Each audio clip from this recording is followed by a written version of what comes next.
Welcome to OSU's Gas Stadium here at Coleman Field. This is Dan Siegel coming to you with Andrew Henderson. Thanks, Dan. Hendu. Can we call you Hendu? That was my nickname on my high school baseball team. Awesome. I just don't know how you guessed it, but you did. I'm Hendu. So yeah, incredible. But anyway, coming to you today with the finale of the series, Raptors at Nights, as well as the final regular season contest of 2023.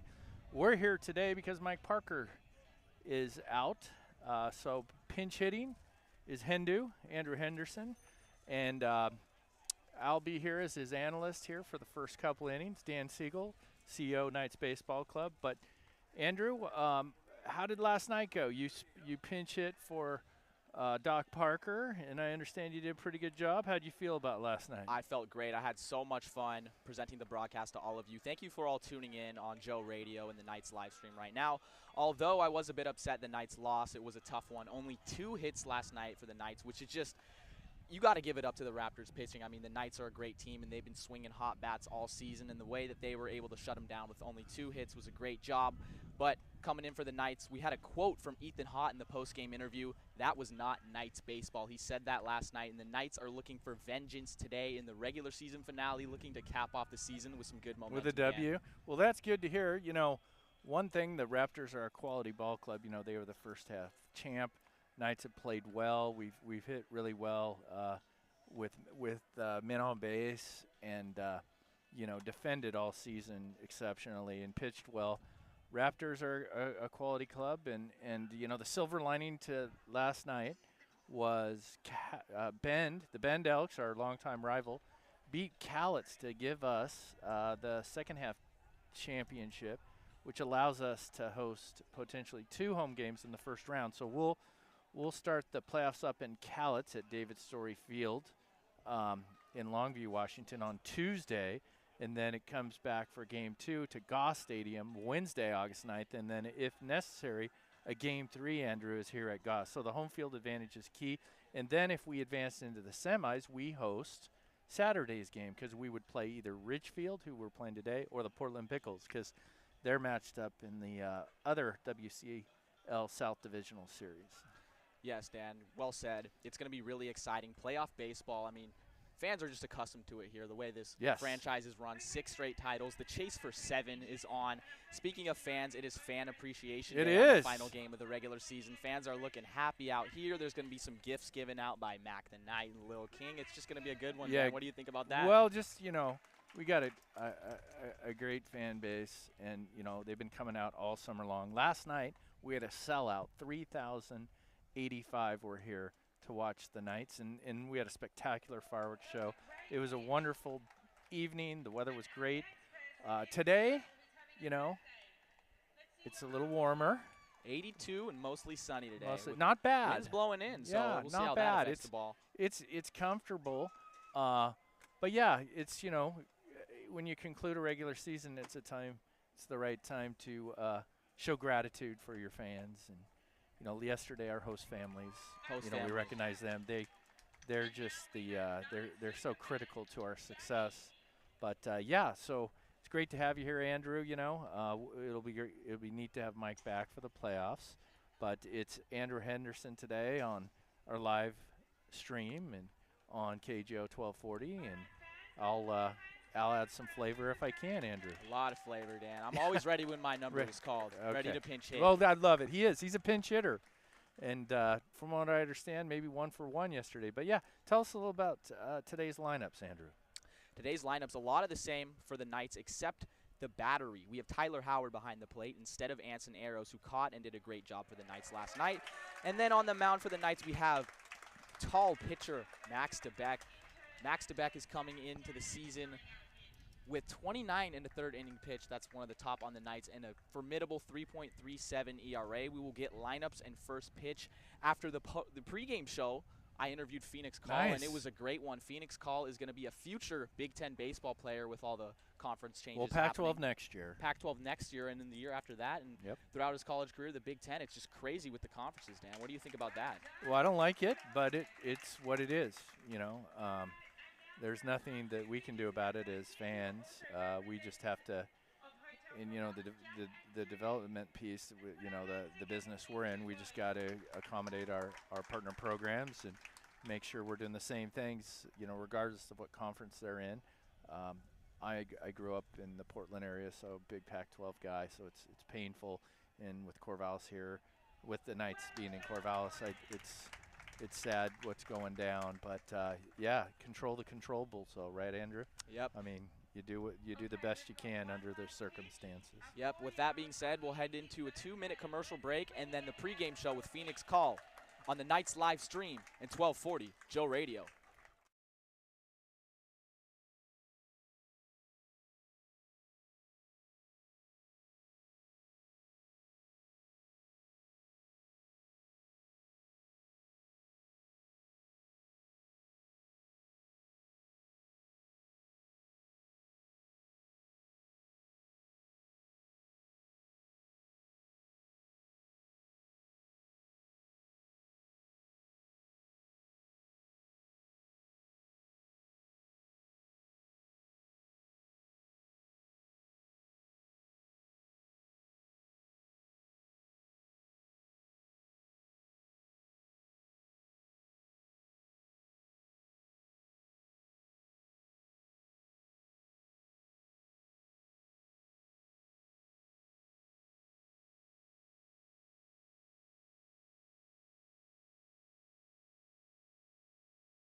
Hello, ladies and gentlemen. I'm Andrew Henderson presenting the pregame show with the one and only Phoenix Call, also known as the funniest player on the team by many. We'll get to that soon. Phoenix, you're listed as a shortstop and you came in as an infielder, but you've been playing a lot of center field. You've been doing everything that the coaching staff's been asking you. How have you been able to make that transition from shortstop to outfield so smooth? Well, it wasn't really a transition to me. I kind of played outfield all of high school. I grew up playing shortstop and then got switched to outfield my sophomore year just because we had a good high school team, so I wanted some playing time. And it all worked out, you know, it was a good adjustment, and it just really comes naturally to me, so. You look natural out there. Your arm's pretty scary. The opposing team does not want to run on you. So I have one question. If you were to choose shortstop or center field and you could only play one position for the rest of your career, what position would it be? I know, this is a tough one, Phoenix. I honestly don't think I could choose. I think there's great pros and cons of both. But I love each position, and it's always a great time playing either of them. So that's a great answer, Phoenix. The next question is, when did you know? How old were you when you realized, hey, I could do baseball as a career. I could do this thing for the rest of my life? I think it was probably my sophomore year. That year of high school. I kind of just did a lot of maturing and grew into a great player, and my tools started to form. So that's kind of really when I realized that I could take this seriously. And a lot of it was my coach that helped my sophomore year. His name was Sean Court, but yeah. A couple weeks ago, you had an amazing moment. The things that all baseball players dream of, hearing your name called in the draft by the Boston Red Sox. Tell me what that means to you and your family. Oh, it was a great feeling. Just hearing my name, no matter if I win or not, it was just one of the best feelings in the world. You know, having my family reach out. I wish I could have been with them, but they reached out, FaceTimed me, and it was just an awesome feeling, just hearing my name and seeing my name on the board. So you're a kid from Southern California. You're the hometown hero going to UCLA. What made you choose the Bruins? How did that organization stand out so much to you?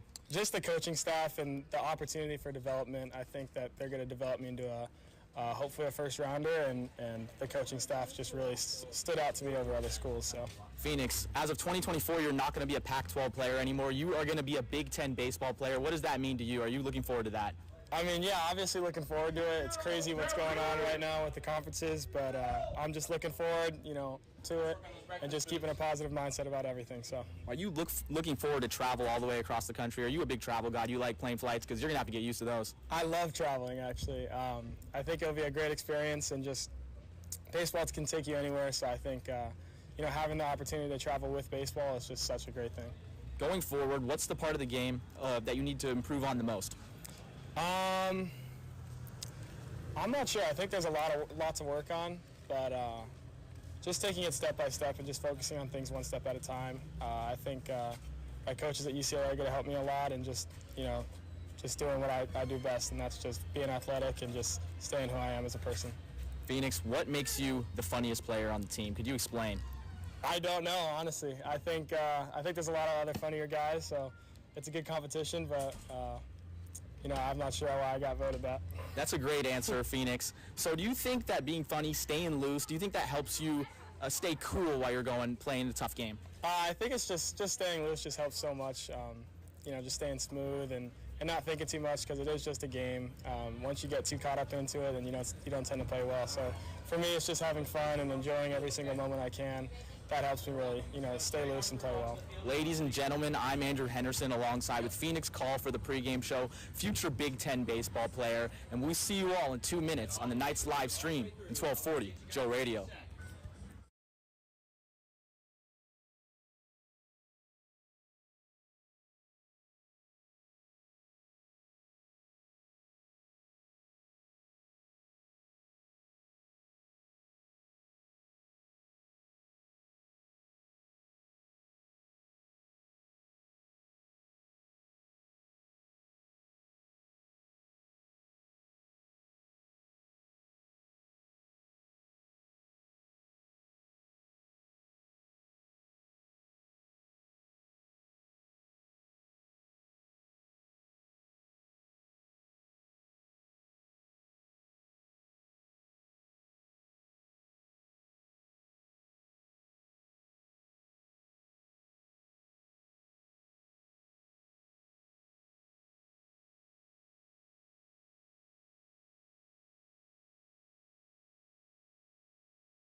Hello, Knights fans, and welcome back to Goss Stadium at Coleman Field for Game 3 in the rubber match of the Ridgefield Raptors and the Corvallis Knights.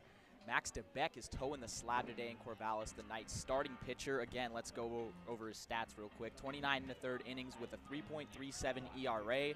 He's a very tall glass of water on the mound, the big right-hander. He is facing the lineup of the Ridgefield Raptors. Leading off and playing center field, Jovan Camacho. Hitting second and DHing, Ryan Camacho, most likely his brother. We are not sure on that. We will get back to you. Hitting third is Jackson Nicholas, and also playing third base. The cleanup hitter playing right field, Nick Siemens, who was doing it all last night for the Raptors. Left field and hitting fifth is Jack Salmon. Hitting sixth and playing shortstop, Julian Numez, who was flashing the leather last night. Hitting seventh and catching, part of the battery mate for the Ridgefield Raptors, is Evan Leibel. And hitting eighth and playing first base is Nick Prater. We saw him last night. And finally, hitting ninth and playing second base is Drew Towson. And then also pitching for the Ridgefield Raptors, can't forget about that, is Camden Oram, the innings leader for the Raptors. We're excited for this one on Fan Appreciation Day to get started. We have light winds blowing in, beautiful blue skies, 82 degrees. Dan, it doesn't get much better than this. Yeah, it doesn't. I mean, this is a beautiful day here at Goss. Sun sunbathed, and it's not too hot, and a nice way to finish the season here with a rubber match with rival Ridgefield Raptors, 2 solid ball clubs. What the Knights need to work on today is limiting the walks. Last night, the Knights gave up 7 runs and had 8 walks. It's really hard to win a game, especially on fireworks night in front of a sold-out crowd, when you give up 8 free passes. A lot of times, it seemed like almost every single inning, the Ridgefield Raptors were getting a leadoff runner on base. They were getting things cooking. The key for Max DeBeck today is just getting ahead of hitters, not letting those early runners on, and let's see if he can keep the free passes off the bases. Yeah, Max is a good arm. Man, seen him pitch a couple times recently, and slider was really working. He can be dominant when he's got command of that. So we'll see how that goes. But he's on the verge of something really, really good. He's worked really hard this summer and got a lot of good work in, and really looking forward to how his next spring goes. He's going to be down at Folsom Lake College, and his trajectory is going in the right way. So excited to see how he does today. Jovan Camacho steps in. The Ridgefield Raptors wearing the maroon tops with the gray pants, and the Knights wearing the all-white. Max DeBeck with the set from the windup. And the pitch is outside. That one looked close.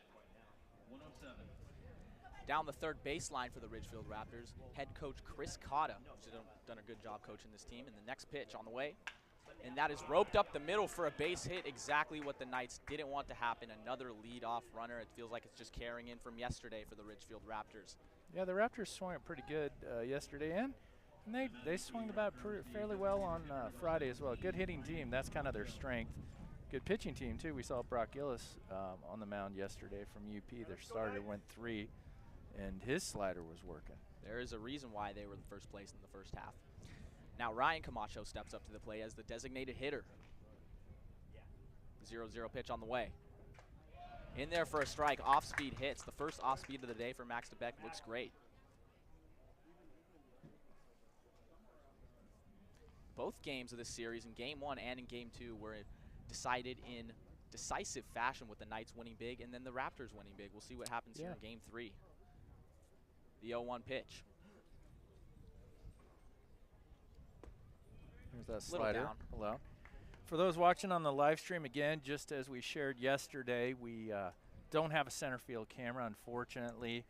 The fiber got broken out there when they took out the bleachers, so thanks for bearing with us.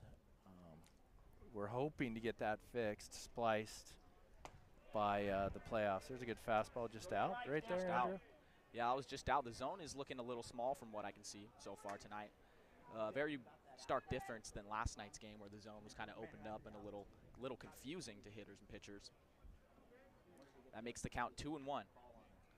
Ryan Camacho, designated hitter, gets the lead in the count. Pitch on the way. Shows bunt. The bunt is down. DeBeck fields on the way to first, and that's the first out of the inning for the Knights. But Jovan Camacho gets to second, does the job, moves the runner over. Yeah, I'm surprised they bunted there, but again, we'll take that out. In today's game, you don't see the sacrifice bunt as much. We put a lot of pressure on teams with that. The Knights do it a lot. Yep. The Raptors tried last night, but they had multiple bunt attempts failed. So it looks like they did their early work today. They got it done. And now we have Jackson Nicholas. Defensively, we got Blake Avila over at first. Our man Mason Lee, a returner from last year's championship team, at second. Tai Yokomoto at short. And Tyler Quinn, last year's team MVP, at third. Pitch on the way. Ball down, and that one's going to get by Tyler Howard. Camacho on his way to third, and he's in there easily. That almost looked like maybe a cross-up or something. Yeah, that could have been a cross-up, a little miscommunication between the battery men for the Knights. Yeah, Tyler normally will block that, but it advances the runner. Tyler Howard is catching today. Out in left, J.C. Ng. Center, Phoenix Collin, and right field, Ethan Hott. The athletic Phoenix call on the pregame show today. And that one is swung on and a miss. That's going to tie the count up at 1-1 here. Looked like he took something off right there, Andrew. Good pitch. Good pitch. Yeah, he's been working with his off-speed well early. That's a good sign. That's what you want to see from the pitching staff. Raptors threatening 1-1 pitch early. on the way. Ooh, catches the outside corner. That's a filthy slider right there. Wow, we're going to need the data on that. What was the spin rate on that one? 1-2 count. Not sure who's the batter here. It is Jackson Nicholas. Yeah, I'm not sure what he's – okay, so third baseman. The issue we have is the Raptors are running across the outfield here in the first. That's probably their starting pitcher and catcher. So one of the challenges of having the visiting bullpen beyond left field. Yeah, a little break of the action there in this fast-paced game. You know, pitch clock, everything's going fast nowadays. The wind from DeBeck and the pitch. Up and away, ball 2. Good battle here between Nicholas and DeBeck. Max missing with his fastball again. The wind and the 2-2 pitch on the way. Great. Swung on and missed. The off speed is working today. Pitch. That's Nicholas goes down on strikes. That when he's got that going and commanding that, it's you know, really good. If he's commanding that, it's going to be a rough day for Raptors. Well, you know, that's the thing, consistency. If he can keep doing that, and he has been progressing, it's been fun to watch the last few times because he's got a good fastball, and you know, work off that, and right there, that's an out pitch. That's a real out pitch right there. Pitch on the way. Up and in, ball 1 to Nick Siemens. Yeah, runner on third in. With 2 outs here for the Raptors. Looks like Sam Stem getting a day off. Probably, I think he's DHing. So Ethan Hott from Stanford's out in right field. 1-0 pitch. That one is popped up back towards us. It looks like it's going to reach Urchin Alley, and it does. Hits off the top of the Dixon Recreation Center. No broken windows, Dan. We're all good. 1-1 the count. Yeah, that whatever they got on there for the Dixon windows is those are some strong. Hardcore. We need those for the McGraw family press box. And that one is swung on, and it's lined to second base, and that one is caught. Mason Lee is there to do the job, and the Knights avoid the damage in the first inning. 0-0 as we head to the bottom of the first on the Knights live stream, 1240, Joe Radio.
Welcome back to the beautiful Goss Stadium at Coleman Field. Bottom of the first inning, and the Knights are stepping up to take their first hacks on this Sunday matinee action. On the mound, or as we know, the Joker on the mound, according to Mike Parker and my partner Casey Lavin, is Camden Oram, who has been an absolute workhorse for the Ridgefield Raptors with 45 innings pitched. That's something you don't see a lot in WCL play. A lot of pitchers going in and out, limiting their innings. This guy has really put in the work with a formidable 4.2 ERA as well. Hitting up is J.C. Ng, who's just done a fantastic job this season when he stepped into the role of the leadoff hitter. He's getting on base. He's doing everything. The first pitch. That catches the outside corner.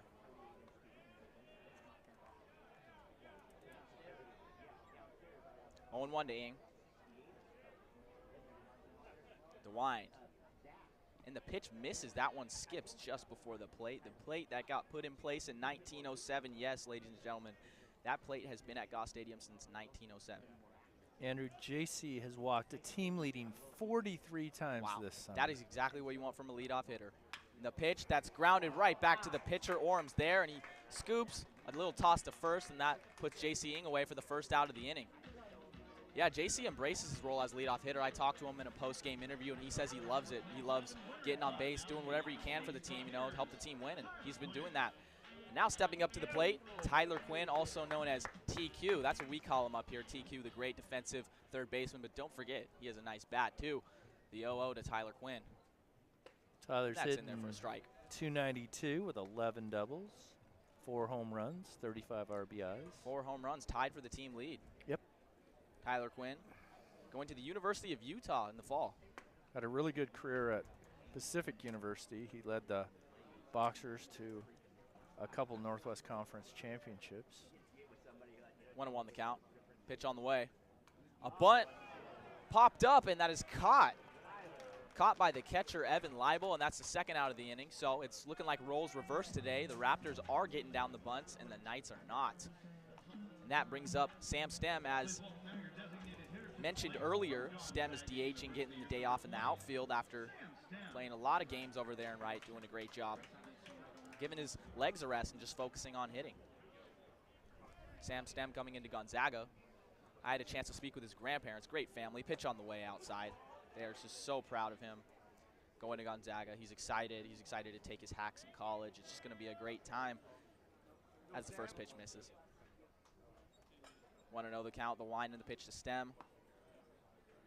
Outside, not even close off the plate. Stem takes the lead in the count.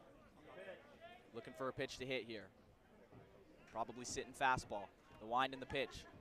It was fastball, and he rips it down the right field line. Foul, exactly what the doctor ordered. He got a 2-0 fastball down the heart of the plate. Couldn't keep it in fair play, but 2-1 the count nevertheless.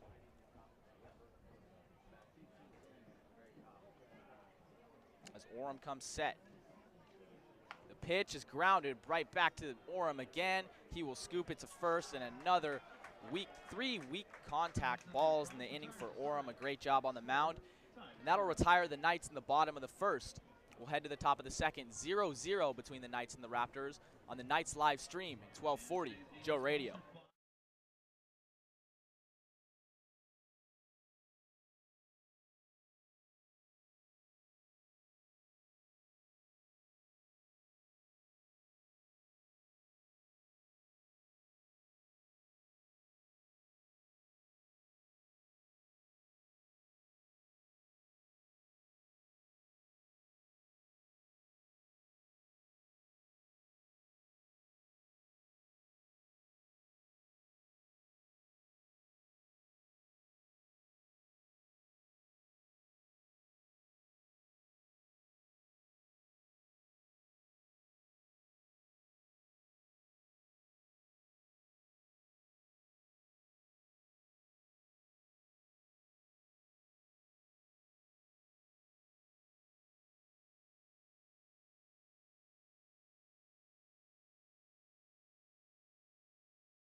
Welcome back to Goss Stadium, all knotted up at zeros in the top of the second between the Ridgefield Raptors and the Corvallis Knights. Again, I'm Andrew Henderson, your host, alongside Dan Siegel and our amazing crew in the back. We're glad to give you some day baseball here on Fan Appreciation Day for the Corvallis Knights as Jack Salmon steps in, the left fielder.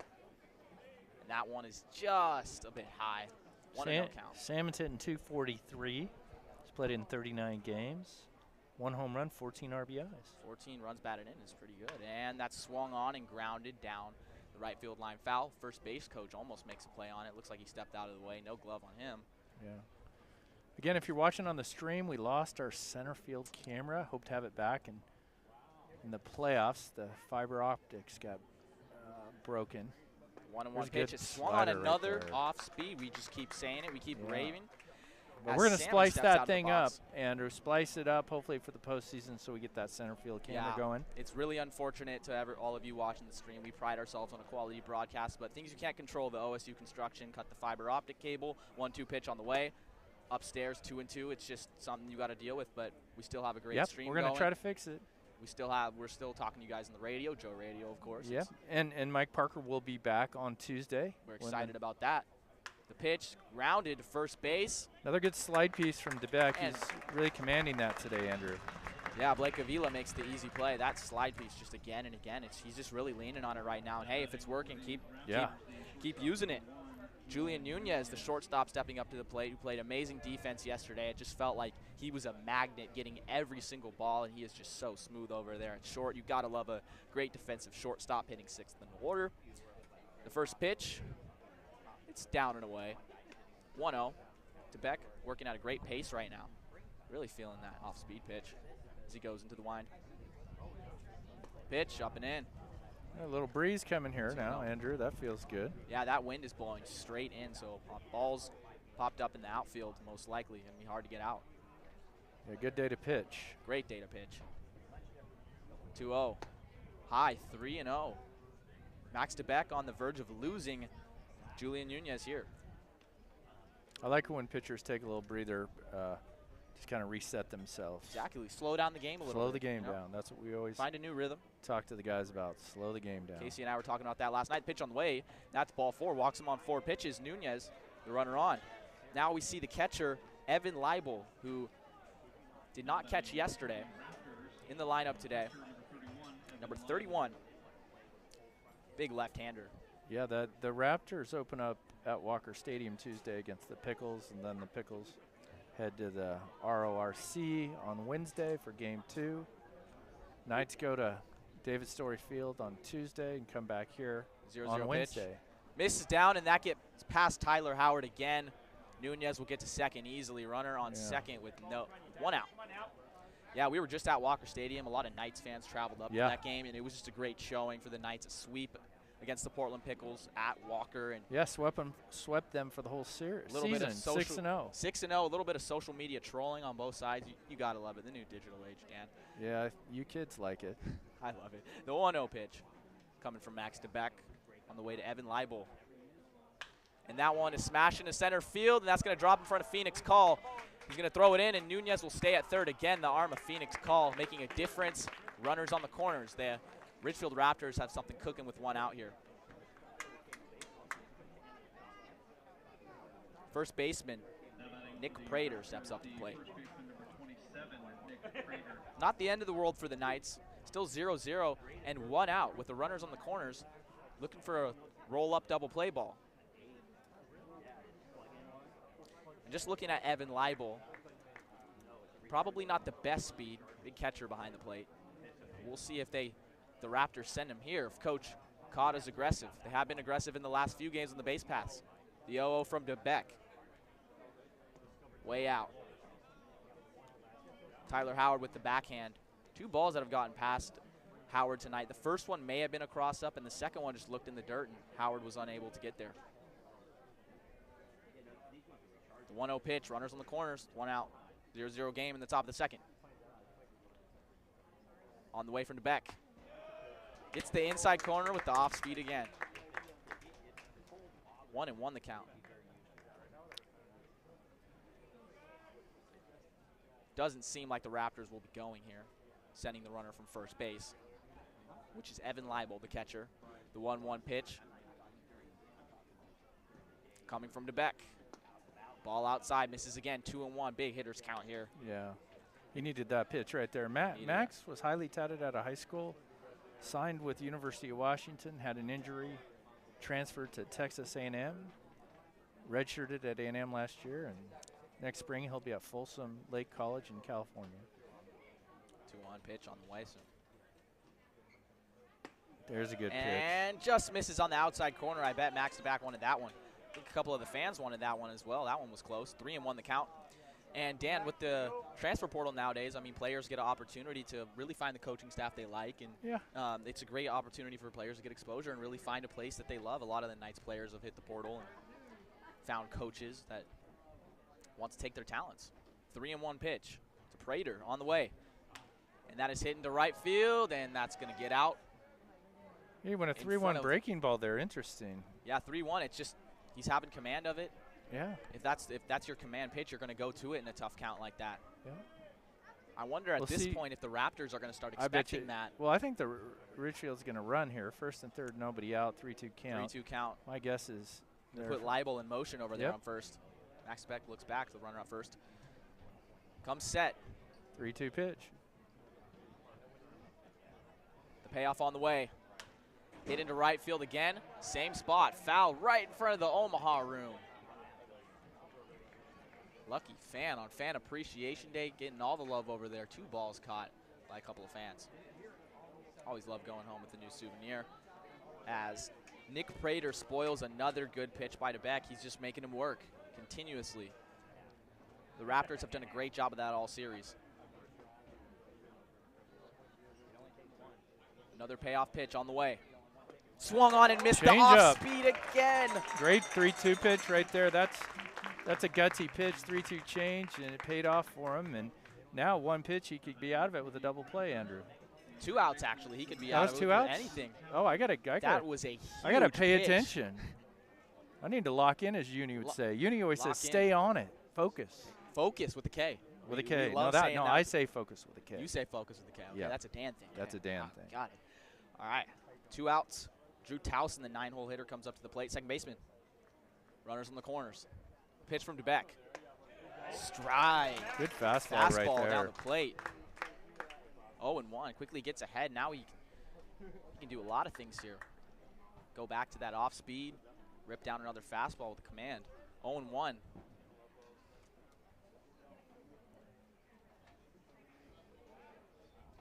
Pitch on the way.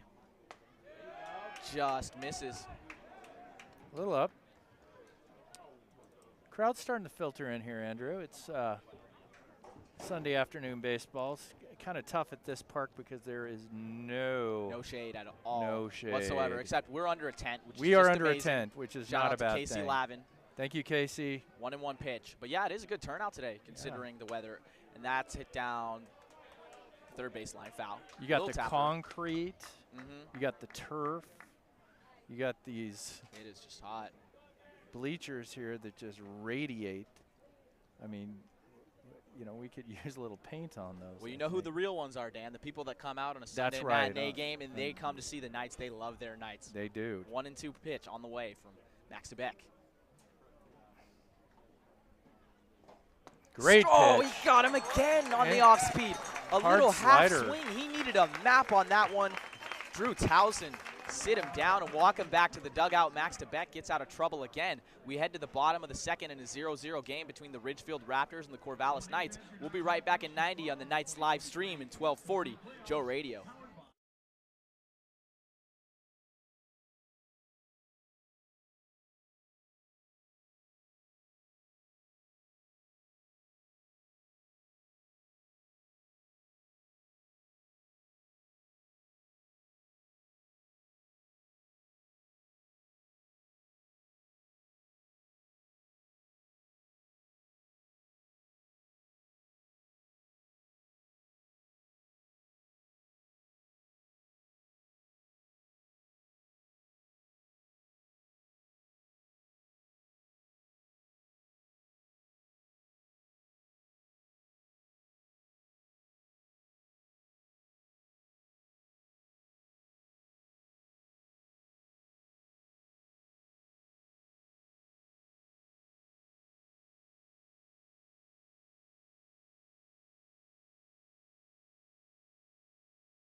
Welcome back. Bottom of the second inning, 0-0 between the Ridgefield Raptors and the Corvallis Knights. Stepping up to the plate for the Knights is Blake Avila, the big left-hander playing first base today. Blake Avila is my favorite player to watch in batting practice. I come here early every day, and he hits absolute bombs. 0-0 pitch on the way, and that's ball down in the dirt. Yeah, Blake has some unbelievable power. He loves hitting it to right center field, just off that scoreboard. Luckily, there's a protective net. He's not breaking anything. He might be close to breaking our center field camera. 1-0 pitch. Misses again. Here we go. 2-0 to the big power hitter, Blake Avila. Dan, what do you think? Well, I think Blake has some potential. I think we need him to hit, and it'd be great for him to catch fire. And there it was. Big rip. Big rip. But he's had a tough time the last few weeks, but he's a good hitter, you know. And he's had a good career at Central Arizona College and going to Grand Canyon, a great program. 2 big swings in a row, looking for fastball, and 2 off speeds, just missing the bat of Blake Avila. Very interesting how the pitchers in this game, Orem and Beck, are working from behind with off speeds. 2-2 pitch on the way from Orem, and that is swung on and hit down the right field line foul. Yeah, but I mean, Blake, for us to make a postseason run, I think Blake's got to hit a little. And good kid, plays good defense over there at first, but would love to see him get her going. I agree, middle of the lineup type guy. Swung on in center field. Dropping, got room. No, routine. Routine play, 1 out, bottom of the second. Over there in right is Nick Siemens coming in on it, making the play. Yeah, Raptors pitching is thrown very well the last 2 days. Staff was put together by a guy named Gus Farah, general manager of the Raptors, with help from Jason Crone. Second baseman Mason Lee steps up. The pitch is low, ball 1-0. Mason Lee with another great walk-up song choice, in my opinion, by Lil Baby. Gotta love it. Dan, I don't know if you're familiar with all the new music. No, I'm 1-0 not. pitch. I try to not be familiar. Dan, you do like Katy Perry. I do. Taylor Swift. Taylor Swift, you're a Kesha. T-Swiftie. Yeah, and those are all class. But I'm more of a grunge guy, Nirvana, Pearl Jam, Foo Fighters. Swung on and popped up to left center field. Coming over on it is Camacho, and he makes the play for the second out of the inning. Another routine fly ball served up by Orem. Hitting is Ethan Hott. Ethan Hott's playing right today. Typically plays left. He played left the last 2 nights, but he's shading over there, taking the spot of Sam Stem as he's given his legs a rest as DH. Yeah, Dan, you would definitely get along with my dad, type of music you guys listen to. Oh, that's good. The pitch, call it strike, 0-1 count. Ethan Hott's had a really good summer. You know, he's a grinder. Going to be a sophomore at Stanford next year. 0-1. Swung on down the third base line. Nicholas is there, and he makes the play on the way to first. Another easy inning for Orem. The Ridgefield pitching staff really feeling it. 0-0 as we head to the top of the third on the Knights live stream at 1240 Joe Radio.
Welcome back to Goss Stadium at Coleman Field. Top of the third inning. We're still scoreless between the Raptors and the Corvallis Knights. And we have a new arm on the mound for the Knights, Dom Tatome. Yeah, Dom's going to be a sophomore at Umpqua Community College. Left-hander, first appearance with the club. Going into the playoffs, we're a little short on pitching, and he's going to hopefully eat up some innings today. So he'll replace Max DeBeck, who had a solid outing. And yeah, our first chance to see him from Roseburg, Oregon, just south of Eugene. 5'9", 185 pounds. Not the biggest guy, but he has a short, compact motion, and he really gets the ball there in a hurry. Yeah. Lefties are tough, Andrew. Lefties are tough. Jovan Camacho, top of the order for the Ridgefield Raptors. The best the Raptors got for Dom Tatome. It's always fun watching new players come in during various points of the season, right, Dan? Yep. Small little windup and a pitch. Strike on the inside corner. Had him tied up there. Good spot on the fastball, 0-1.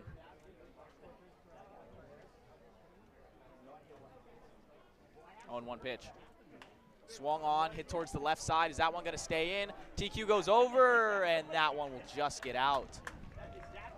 The protective netting, maybe if that wasn't there, TQ could have reached and made a miraculous play in the stands. But as we know, the protective netting is, in about all stadiums now, is extended all the way down the line to protect fans from balls and bats. That makes the count 0-2.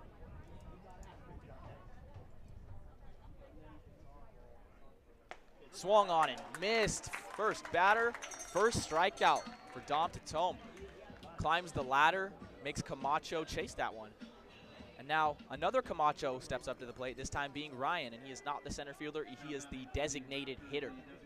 One out on the top of the third, excuse me, for the Ridgefield Raptors. Pitch, upstairs, ball one, 1-0. You know, playing with your brother is nice, right, Dan? Yeah, well, I played with my brother at a little high school. All outside. Joe Siegel, one of the co-founders of this club. Yep, you guys did a great job. 2-0. This is outside.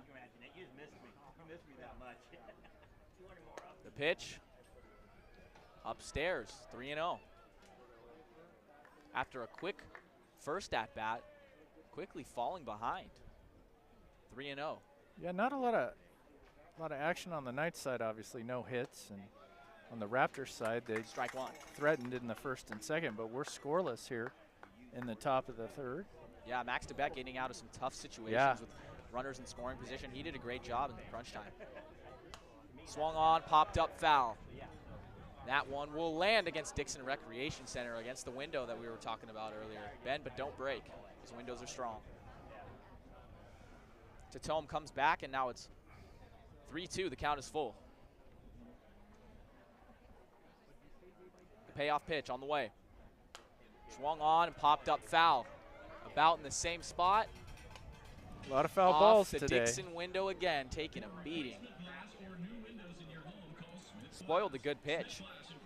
Ryan Camacho looking for his pitch to hit, spoiling off anything that's close. Again, Ryan DHing today, and his brother, Jovan, hitting first in the order, playing center field.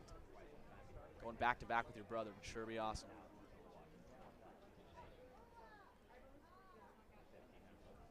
The payoff pitch. Swung on up the middle. Mason Lee's there, throws over to first. Blake Avila makes the play. Second out of the inning. Mason was well positioned there. I guess we could give some credit to our data analytics staff, led by Connor Heath. Connor Heath. And also Caleb Mitchell. Those guys are awesome. They're here early every single day. And that's what I love so much about the Knights organization, is that people want to be here. The players are obviously out there putting in early work. I got here at 9 a.m. I saw Anson Arrows. Up here we go. We saw this last night. We've got a crazy shift. Here we go. Insane. 4 outfielders for the Knights. Don't see it every day. Jackson Nicholas, the left-handed hitter. So for obviously they're playing the pole to the right side. For those listening on the radio, our shortstop, Tai Yokomoto, is playing kind of just left of third. 1-0 pitch on the way. Swung on and hits toward the right side, and that finds a hole in the Bermuda Triangle. There were 3 guys, a little triangle there. 3 guys in and right it found field. The hole. And that found seems like what it's been happening for the Ridgefield Raptors all series. They just have been able to find the holes. It was a well-struck ball. Yes. And Jackson Nicholas, that's a well-deserved shift. He's only hit 1 ball this season to the left side, and it was in last night's game, which is absolutely unbelievable. That's crazy. Crazy stats. Crazy. Ridgefield Raptors have a runner on first with 2 outs, and that brings up Nick Siemens, the cleanup hitter and the right fielder, to the plate. The pitch on the way from Tatome, bounces in the dirt. Great block by Tyler Howard. That was a 55-foot changeup right there. But yeah, that alignment, there was 4 outfielders. Second baseman was in right field practically, and we had 2 outfielders, 1 in right center, 1 in right, and it still found real estate. Right to short, on the way to second. Count that as a 6-4. That retires the side in the top of the third for the Ridgefield Raptors as we head to the bottom of the third. The Knights are ready to take some hacks in a 0-0 game. We'll be right back in 90 on the Knights live stream in 1240 Joe Radio.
Welcome back to Goss Stadium at Coleman Field in the bottom of the third. We did miss the first play of the inning on the first pitch. Phoenix Call hits one on the nose to shortstop, but he is retired, so that's 1 out. Phoenix Call, known as the funniest player on the team by many, goes down on the first pitch. Another quick out. The Knights, it's the 3rd inning, and they have yet to get their first hit. Well, the Knights did not get a hit over 4 innings in game 2 of this series. Yeah, absolutely. 2 hits total. Here, no hits, so kind of hit a wall a little bit. That brings up Tyler Howard, 0-1 pitch. Watches it go by again, and now it's 0-2 quickly. That was a good-looking changeup right there. But, yeah, no, not a lot of hitting. The Raptors have stymied the Knights' bats here. 0-2 pitches down. A good spot, looking for Howard to chase. Howard showing some of his good plate discipline that we know and love. 1-2 pitch. Way out in the other batter's box, in the left-handed batter's box, as Tyler Howard's right-hand hitter. 2-2. Again, I'm Andrew Henderson alongside Dan Siegel, and thank you for our whole production crew back in the press box for giving you guys this one. Tyler's hitting 247 on the summer. 2-2 pitch. Down low, so. With 24 walks, Andrew. 24 again. He's JC and Tyler, just the plate discipline for them is elite. Full count. Let's see if he takes one here. Swing, and that's a ground ball to shortstop. Nunez is there on the way to first, and just another easy play. Routine as ever. The ball keeps finding him up at short. 2 outs, and that brings up the 9-hole hitter, Tai Yukamoto, the shortstop himself. Tai, the quick, fast twitch lefty. Stands at just about 5'8", 5'9", but he plays a lot bigger. He is fast, and he gets his bat on the ball. 0-0 pitch. Swung on, driven to right, and that one's going to get down. Yukamoto rounds first. He will stay there as the Knights get their first hit in the 3rd inning. What a great sight to see, a 2-out base knock from Tai Yukamoto, and that swings it back to the top of the order with J.C. Ng playing left field today. Let's see if the Knights can get something cooking. The way the Knights have been on the bases, being aggressive, I could see Tai Yukamoto getting sent here to second. We'll see how the Raptors defend against that one. Oram sets and throws. Good changeup. Good changeup down the plate. 0-1 the count. Yeah, Tai Yukamoto's had a big season for the Knights. He's hitting .295 coming into the game. Infielder from Pacific University. That is top average for the Knights. Yes, the year. top average. Pitch. Swung on, hit softly to Oram. Oram throws over to first, and that one looked like it hit off the very tip of the bat. It was a changeup, and he's really commanding that. He was looking for the fastball. Well, Andrew, it's been a pleasure hanging out here with you and doing the game. I'm going to run and let you take it, and your partners go from here, and it'll be exciting to have Mike back for the playoffs, but thanks for pinch hitting. Oh, of course, Dan. Yep. Take care. All right, 0-0 heading to the top of the 4th inning. The Ridgefield Raptors and the Corvallis Knights. We'll be back in 90 on the Knights live stream at 1240 Joe Radio.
Top of the 4th inning at Goss Stadium, Ridgefield Raptors and Corvallis Knights. It's all knotted up at zeros as Jack Salmon comes up to the plate trying to change that for the Raptors. Facing Dom Tatome, the Corvallis Knights, in the pitch from the left-hander. That's swung on and hit to second base where Mason Lee's there. He throws over to Blake Avila, and that's an easy out. Quick out in the top of the 4th. For Dom Tatome. He's done a great job of putting hitters away early, and he's been attacking the zone.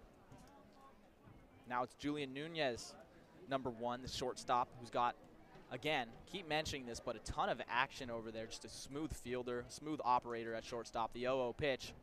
Swung on, hit up the middle, hits the mound. Lee's there, goes over and makes the play at first. So that one was hit right up the middle. Then it looks like it hit off somewhere on the pitcher's mound, and that enabled Mason Lee to get there and get the ball on the right side of the bag, and he throws over to first. So Mason Lee, first 2 balls coming to him. It's getting hot and smoky over there at second base, and the Knights have retired 2 in the top of the 4th inning. Here's catcher Evan Leibel. That was a hard hit ball, but luck swinging the Knights' way. The pitch way upstairs. Almost missed by Tyler Howard, but thankfully he's okay. The umpire is okay as well. Umpiring crew has done a great job all series. The 1-0 pitch. Outside again, 2-0. Let's see how Tatome works back in this count. 2-0. Does he go fastball? Does he go off speed? He's had a lot of stuff working. The pitch on the way. Fastball, and that is hit into right center field. That's going to find the gap. Going to second is Leibel, and he will slide in there safely head first. He found the gap, and a 2-out double for the Ridgefield Raptors in the top of the 4th. A 2-0 pitch, hitters count, and Leibel found his pitch, hitting the gap. So again, another runner in scoring position. This is the 3rd inning out of the 4 tonight where the Raptors have had that. Again, with 2 outs, the Knights looking to get out unscathed. And that brings up Nick Prater to the plate. First baseman, right-handed hitter. Straight up stance. As Tatome comes set. The left-hander wheels and deals. Misses down and in. 1-0 count. The Knights have done a lot better tonight with the free passes. Obviously last night giving up 8. It's really hard to win games, especially against the #1 team in the South Division when you're giving out free passes. But the Knights have been attacking the zone. 1-0 pitch on the way. Swung on. He was way out in front of that. 1-1 count now. Nick Prater was looking for a different pitch. It happens to the best of us all the time. That is baseball. 2 outs, runner on second. Raptors trying to cook. Pitch from Tatome. Swung on and missed. Another off speed. That one was a little outside the zone. Maybe down and away. 1-2. As fans are still settling in here in the 4th inning on this beautiful matinee action. A great crowd considering the heat at Goss Stadium, as mentioned before, and the 1-2. Grounded, shortstop. Yukamoto's there to make the play, and that ends the inning. Another runner in scoring position and not taken advantage of by the Ridgefield Raptors. Credits to Tatome and the rest of the pitching staff for the Corvallis Knights as we head to the bottom of the 4th in a 0-0 game. We'll be back in 90 on the Knights live stream at 1240, Joe Radio.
Welcome back to some day baseball at Goss Stadium at Coleman Field. Bottom of the 4th in a pitcher's duel, 0-0 as Tyler Quinn steps into the box for the Knights. And I'm joined by my guest, my partner actually, Casey Lavin. Casey, glad to see you back. Oh, it's awesome to be back up here.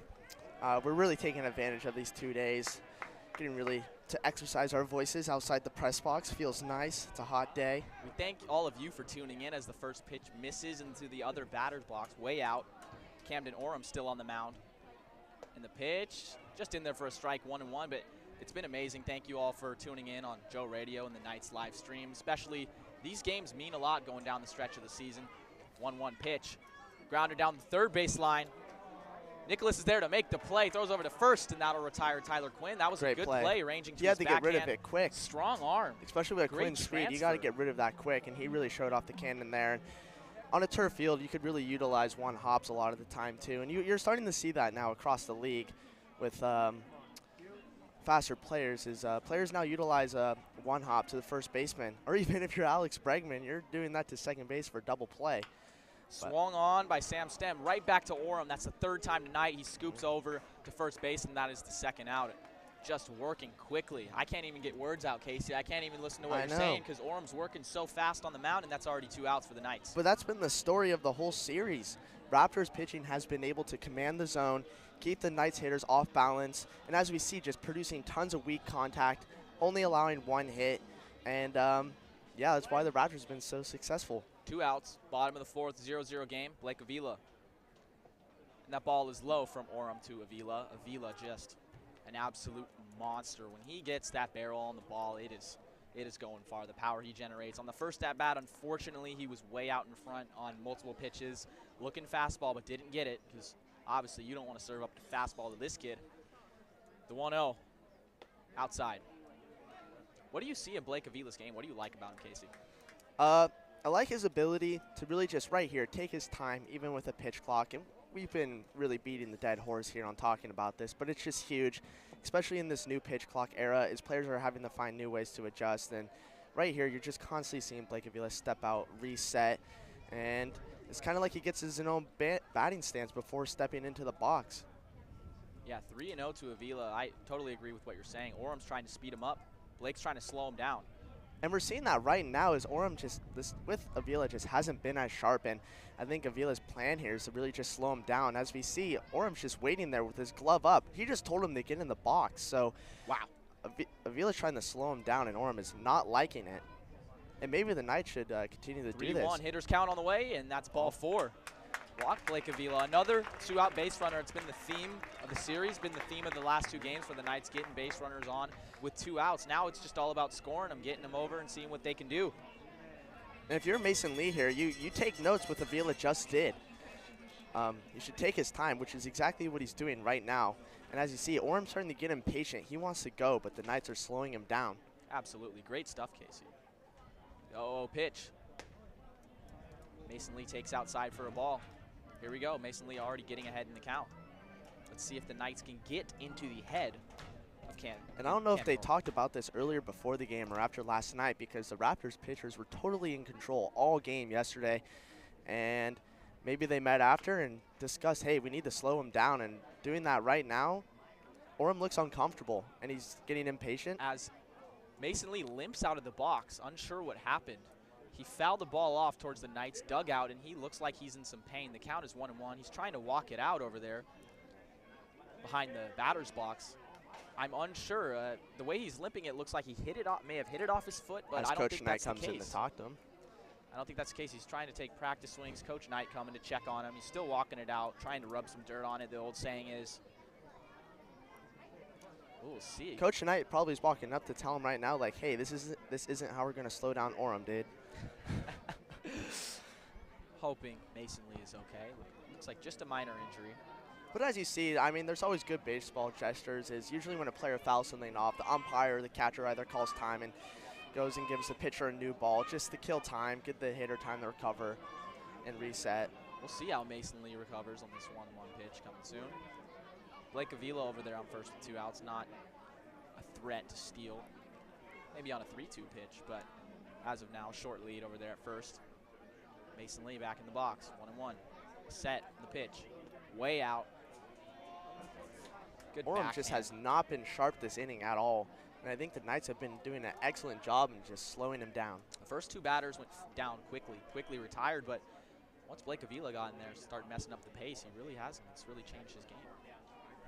We haven't seen him in the stretch much yet either, so. Misses down low. 3-1, another 3-1 count, hitters count. What are you looking for here, Casey? Serve me up a plate of dinner. Serve up a fastball, plate of dinner, 3-1.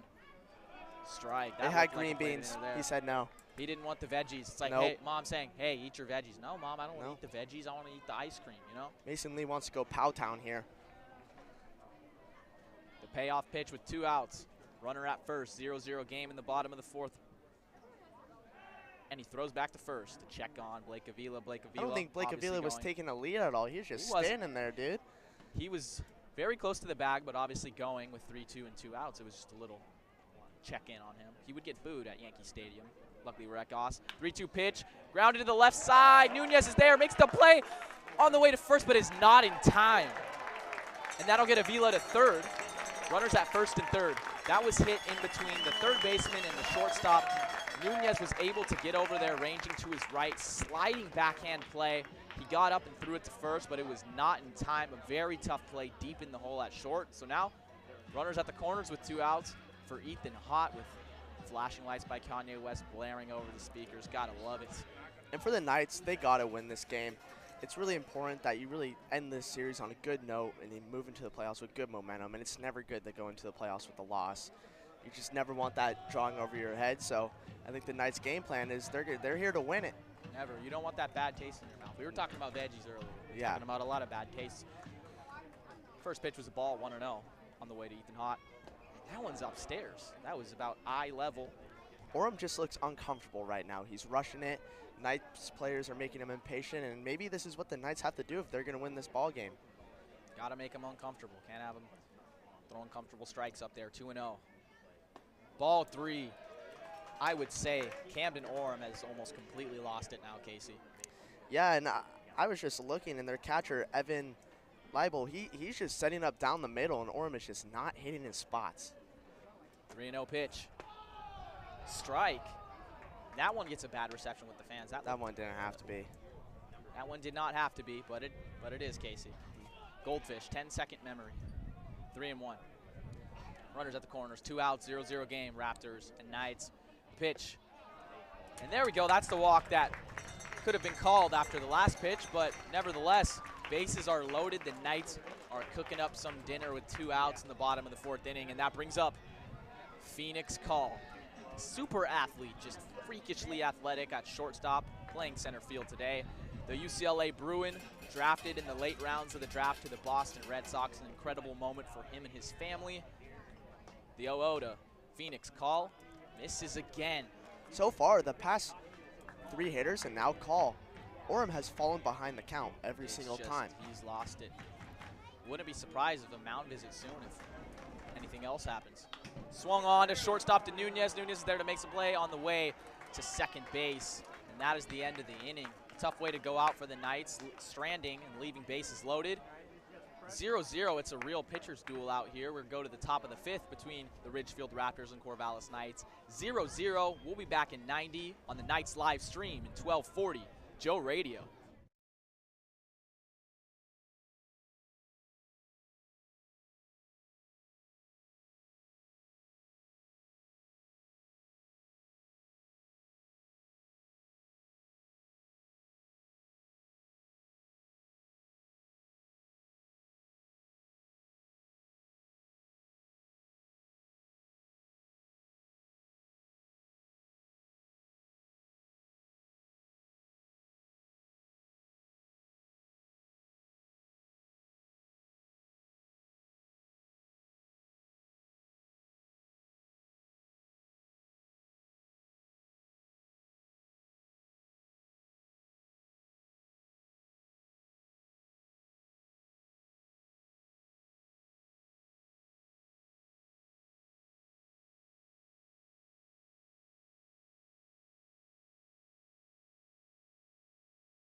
Top of the 5th inning in a pitcher's duel scoreless game, 0-0 between the Raptors and the Knights. As Tatum misses on his first pitch to Drew Townsend, the second baseman, 1-0 the count. The 1-0 upstairs, quickly ahead in the count is Drew Townsend. Let's see what he does here with this battle.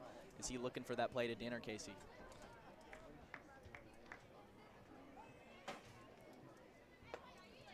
Three 3-0, misses upstairs. I kind of noticed the Raptors are taking something out of the Knights playbook. Drew Townsend is really taking his time digging into the box. 3-0, misses a 4-pitch walk. Not what the Knights want again. And those were all close pitches. They could have gone both ways, but as we've seen this umpire, he's been tight all game. It has been a tight zone. There's been many questions raised by the fans here on Fan Appreciation Day for the Corvallis Knights, and this is just giving flashbacks of yesterday. The Knights, the leadoff walks really, really hurt them, but So far today, the Knights have been limited all the damage and have done well with runners in scoring position with the Ridgefield Raptors. And that brings up the Jovan Camacho for the top of the order for the Raptors. And the first pitch misses out again. That's 5 straight balls. And right on cue as Tyler Howard comes out to the mound to settle down his pitcher. Tatum did a great job in his first 2 innings of work, working ahead. And they fist bump on the mound. Looks like it was a quick conversation, but it's just a, hey, catch your breath. You got this, man. Just throw strikes, just play and catch, hit your spots. What are those conversations normally like, Casey, you as a pitcher yourself? Well, usually when the catcher comes out, I already want to punch my fist in a wall. But it's always nice when the catcher comes out and calms you down a bit, because it just like means they still have trust. They know you could get it done, and when they tell you that, it just like gives you a new sheet, and you're just ready to rock and roll. 1-0 swung and hit up the middle. Yukamoto catches it and hits the base. That's a double play. That was huge. A huge double play. Yukamoto was ranging over to his left, caught the ball in stride, tapped on second base, and just swung it over to first. A really easy double play made. He made it look easy. If I'm Tatum, I'm buying Tyler Howard a steak dinner after that mound meeting to help him out. Dinner. That is a steak dinner. The trust in your teammates is amazing, just like the trust that we have on this broadcast. I'm Andrew Henderson alongside Casey Lavin. Now that's 2 outs in the top of the 5th. Swung on, and that's hit to right field. Blake Avila going back on it. And he makes a snag in foul territory. The sliding catch over the shoulder. Blake Avila is flashing the leather. And just like that, after 5 straight balls, the next 2 pitches, that ends the inning. A very fast top of the 5th inning. The score remains 0-0 as we head into the bottom of the inning. The Corvallis Knights and the Ridgefield Raptors here on the Knights live stream in 1240 Joe Radio.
We're back in the bottom of the 5th. 0-0 game between the Raptors and the Knights, and Tyler Howard steps up to the plate. Ball 1. Tyler Howard had some magical words to his pitcher, Dom Tatum, because after throwing 5 straight balls, he went to him, gave him a little fist bump and some words, and then all of a sudden we're out of the inning, and now Tyler Howard's up at the plate. Again, 2-0 count. Orem just cannot find the zone. My mistake. That one was called a strike, 1-1. That one is high. Now it's 2-1. Again, a little confusion on the part of the umpires with that small zone tonight, right, Casey? Yeah, and you know, the good teams really start from the catcher. It's like a football team where it starts with the quarterback. And one of my favorite movies, Moneyball, Brad Pitt, he really talked about Scott Hatterberg and Art Howe's reluctantness to put him in. And sure enough, Billy Beane was like, hey, you got to put some confidence in him. Put some of that swagger in him, and that's what Tyler Howard just did with Tatum last inning, and he was able to get out of it. The count is now 3-2 with some controversial calls. The Raptors bench is not liking the tight zone, and that's a walk to Tyler Howard. Orem looks pissed. Orem is not happy. Casey, while you were telling your amazing story, on the 3-1 pitch, there was a pitch that looked like at least Orem thought hit the inside of the zone. It did not. He gave a look to the umpire. He was not happy with that one, and that leads to a Tyler Howard walk. So now the Knights get a leadoff runner on with a walk instead of a 2-out walk, and that brings up number 2, Tai Yukamoto. Tai Yukamoto shows bunt, pulls it back, and a called strike. These fans here are not These having fans it are getting loud. I rowdy could barely with the hear my partner right here talking. Casey, you might have to scream in my ear. It's getting definitely getting rowdy, these calls. I mean, that one looked inside. Tai Yukamoto, great eye at the plate, brought his bunt back. 0-1 to Yukamoto, runner on first with no outs. He shows bunt again. He pops that one up. Orem going to get there. It drops in front of Orem, and no one makes the play. Runners at first and second. That bunt was popped up in between the pitcher and the second baseman, and it was perfectly placed. It looked like a little infield blooper. It was off a bunt, but again, hitting the Bermuda Triangle, no man's land, and now the Knights are cooking, runners on first and second with no outs, and that brings up top of the order, J.C. Ing, the walk king, the on-base king for the Knights. He gets on base. He gets on base, he drives, runs in, he does everything for this team, and he loves to win. Let's see what he does here. 0-0, he shows bunt, pulls back. Why not? The Knights love to bunt. We all know that. If you just know Coach Knight and you've been coming to the games for years, you know the Knights really believe in the bunt, moving runners over and playing small ball. If you're Evan Lebo here, the catcher, you have to go out and talk to your pitcher, Orem, right now. I agree. He is Bunt looking down very by rattled. Ing, fielded by Orem on the way to first, and he makes the play. Nevertheless, runners on second and third with one out, 2 ducks on the pond, as some like to call it, for TQ, Tyler Quinn. The best defensive third baseman in the WCL. I'm just going to go out and say it. That guy is like Manny Machado with the backhands at third base and strong arm. For those of you guys who are listening on Joe Radio, Orem, between every pitch, is impatiently asking Evan Leibel, the catcher for the Raptors, to give him back the ball, really just flashing his mitt. And the Knights are frustrating him. They're taking their time getting into the box, and it's clearly working here. 0-1 to TQ. Misses out. Now it's 1-1. He does not look comfortable at all, as you said, Casey, and I agree. And there needs to be a meeting soon before things get out of hand for the Raptors. 1-1 pitch with one out. Swung on, hit right to third base. Botches the ball, and TQ is going to reach. It was an absolute rocket off the bat to Jackson Nicholas at third, and he had to eat that one. Took that one off the glove, maybe hit the chest. He just knocked it down, but there was no play at first, so bases loaded again for the Knights in back-to-back innings, this time with one out, and Sam Stem up at the plate. The Knights looking to do damage. And Sam Stem, tied for the home run leader for the Knights this season. Strike down the plate. 0-1. Now the Knights fans are getting on their feet. We're hearing it here at Goss Stadium on this beautiful Sunday afternoon baseball matchup. Pitch down low, 1-1. Starting to get loud. All the dads are reaching their second beer, so they're starting to get rowdy. Second, if it was my dad, maybe third. Anyways, Dad, I love you. 0-0.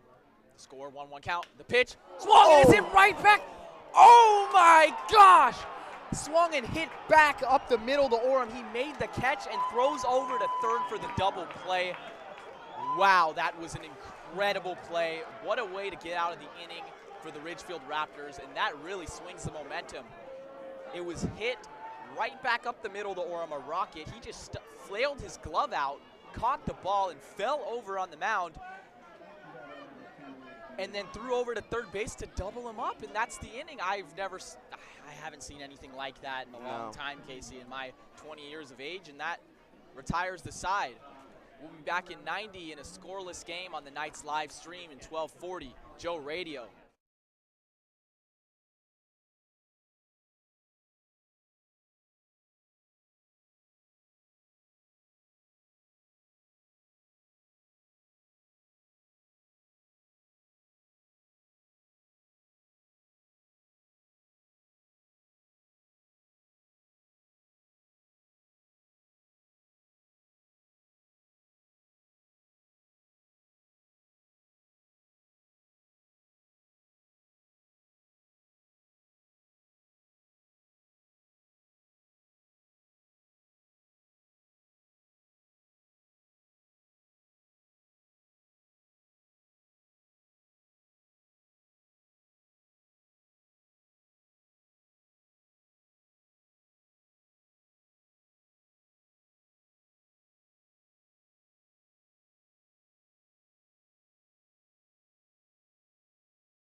Top of the 6th inning at Goss Stadium.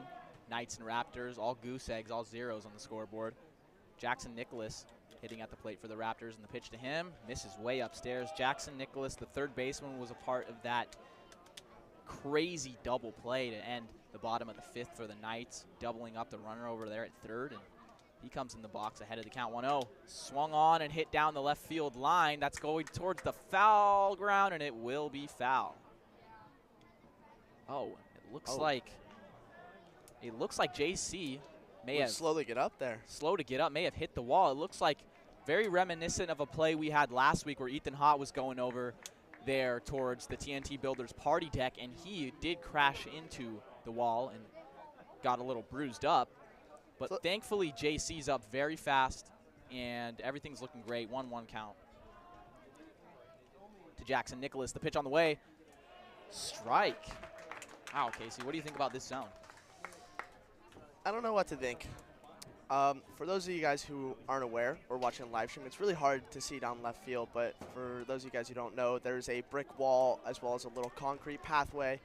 And so for the left fielders going to the field the ball over there, it does get a little bit dangerous. And that's why they really go into that sliding dive with their legs first. It's the best way to protect themselves in these situations. 2-2, grounded down the first base line and just foul. Blake Avila was there, even if it was fair. Tatome has had a really solid outing today. He keeps working. He had some smooth innings to start. Didn't have that great of a 5th inning. Had some runners on base, but he's coming back and doing his thing. And for him to come out here, his first start with the Knights, and just really throw and shove, and that's strike 3. Made him climb the ladder for that one. Sit him down on strikes. Goodbye, Jackson Nicholas. And that brings up the cleanup hitter, Nick Siemens, the right fielder. Another K racked up for Dom Tatone. He really has a similar delivery to Sean Weiss. Does. It's just a very compact frame on the mound. Compact frame. Left-hander, absolutely throwing out there. The 0-0 pitch to Siemens. He hides the ball very well, too, as you see in his delivery. He really just keeps his hand tucked back there. And right when his lead leg hits, he just then slings it, and the hitter just appears to be late. 1-0 pitch. Upstairs. Speaking of Sean Weiss, he had a great outing last night in the late innings. And to my left is intern favorite. Fan favorite, intern favorite. And sitting to thy left is Amy Weiss, who's just been so awesome to Mike Parker all season, giving us waters and being our support. 2-0 pitch. And that one misses. Both dugouts have been chirping at the umpire all game. I'm about to start chirping at the umpire as well. That one looked good to me. 3-0 pitch to Siemens. That one's called a strike. 3-1.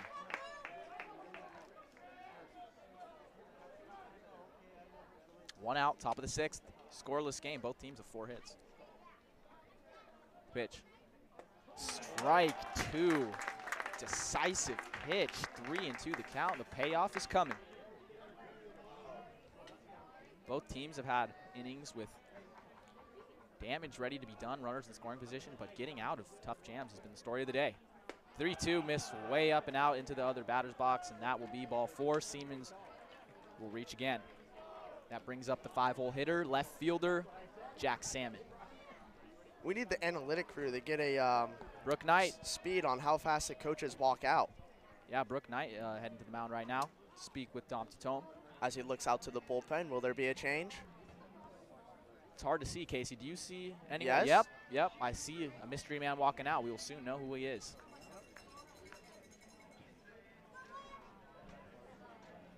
So a great outing by Dom Tatome. First outing, and you can't ask for anything better for your first outing with the team.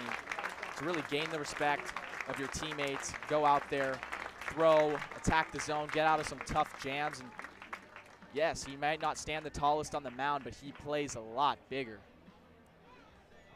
And we will let you know the new Joker on the mound as we come back in 2 minutes. It appears to be Neil Feist. Neil Feist on the Knights live stream at 1240 Joe Radio.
back at Goss Stadium, Coleman Field, top of the 6th with a new arm on the mound for the Corvallis Knights, and it is Neil Feist.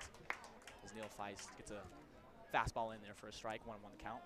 Neil Feist has really been an innings eater. He's been 40 innings, 21 walks, 24 strikeouts, and an ERA just above 3. He's been one of their consistent guys, a great go-to. Coach Knight has always told us, when in doubt, you feist it out. So that's good. Okay, we're going to so see if we can bring in the old reliable here. Always with the quotables, 1-1 pitch on the way, swung on. Jack Salmon had nothing doing on that. Neil Feist, the man, he already has a ring on his finger. He played last year with the Knights. I had a great interview with him about a week back, and he gives advice to the younger players who haven't been here before, and that's what you got to love. You got to love that veteran presence in the clubhouse, a guy you can always count on late in games. And he comes in. The Knights pitching staff has been excellent today. 1-2 on the way. Swung on and missed. Goodbye. Grab some pine meat. Neil Feist says, hello, goodbye. Sit down, Jack Salmon. And now, Julian Nunez comes in to take his hacks, but I wouldn't be too comfortable walking into the box right now against the big right-hander Neil Feist. It's an uncomfortable AB for these guys. Feist really turns his body around, and when you're at the plate and you see that, you really don't know where the ball's going to go. But no, he dots it up on the corners, and he does a job, and that's why he's probably pitched the most innings. Tyler Howard goes back. Does he have room? And he does! Right in front of the front row, ends the inning just like that. Neil Feist is in, and he is out of the inning. The Knights pitching staff through 6 innings has been almost spotless. We head to the bottom of the 6th in a 0-0 game. The Raptors and the Knights will be back in 90 on the Knights live stream in 1240 Joe Radio.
Welcome back. Bottom of the 6th. Ridgefield Raptors 0, Knights 0 at Goss Stadium at Coleman Field on a hot one, 82 degrees on this Sunday afternoon. Blake Avila steps up to the plate to take his hacks. He had a very patient at-bat last time getting walked. And still, it's the same arm on the mound for the Raptors. Camden Oram pitching into the 6th inning. Again, he is the innings eater, most innings pitch on the Raptors, and he's doing his job. He's just out there throwing, and again, 0 runs allowed. The 0-1 pitch, swung on in the dirt. That one bounced just before the plate. Again, Blake Avila looking very aggressive up there. We know the power that he has. We know the capabilities to put it over that right field wall where all the construction is happening and all our camera mess is happening. 0-2 pitch, and that one bounces before the plate. Yeah, you know, the Knights ABs, they've been looking way better in today's game. I mean, there's still 0 runs to say for it, but they've definitely seemed more productive. They're working the count. They're getting guys on. It's just a matter of how we're going to get them in. That ball was way outside to make it 2-2, but Casey, I was scared there for a second. There is no safe call in this game the way the umps are calling that. So we're all holding our breath up here as Knights fans and just fans of the game in general. 2-2 pitch. Swung on and fouled. Battling is Blake Avila. Spoils a off speed, and that's what you got to do. You got to spoil as many as you can until they leave that mistake as a big-time power hitter. That's what you just got to do.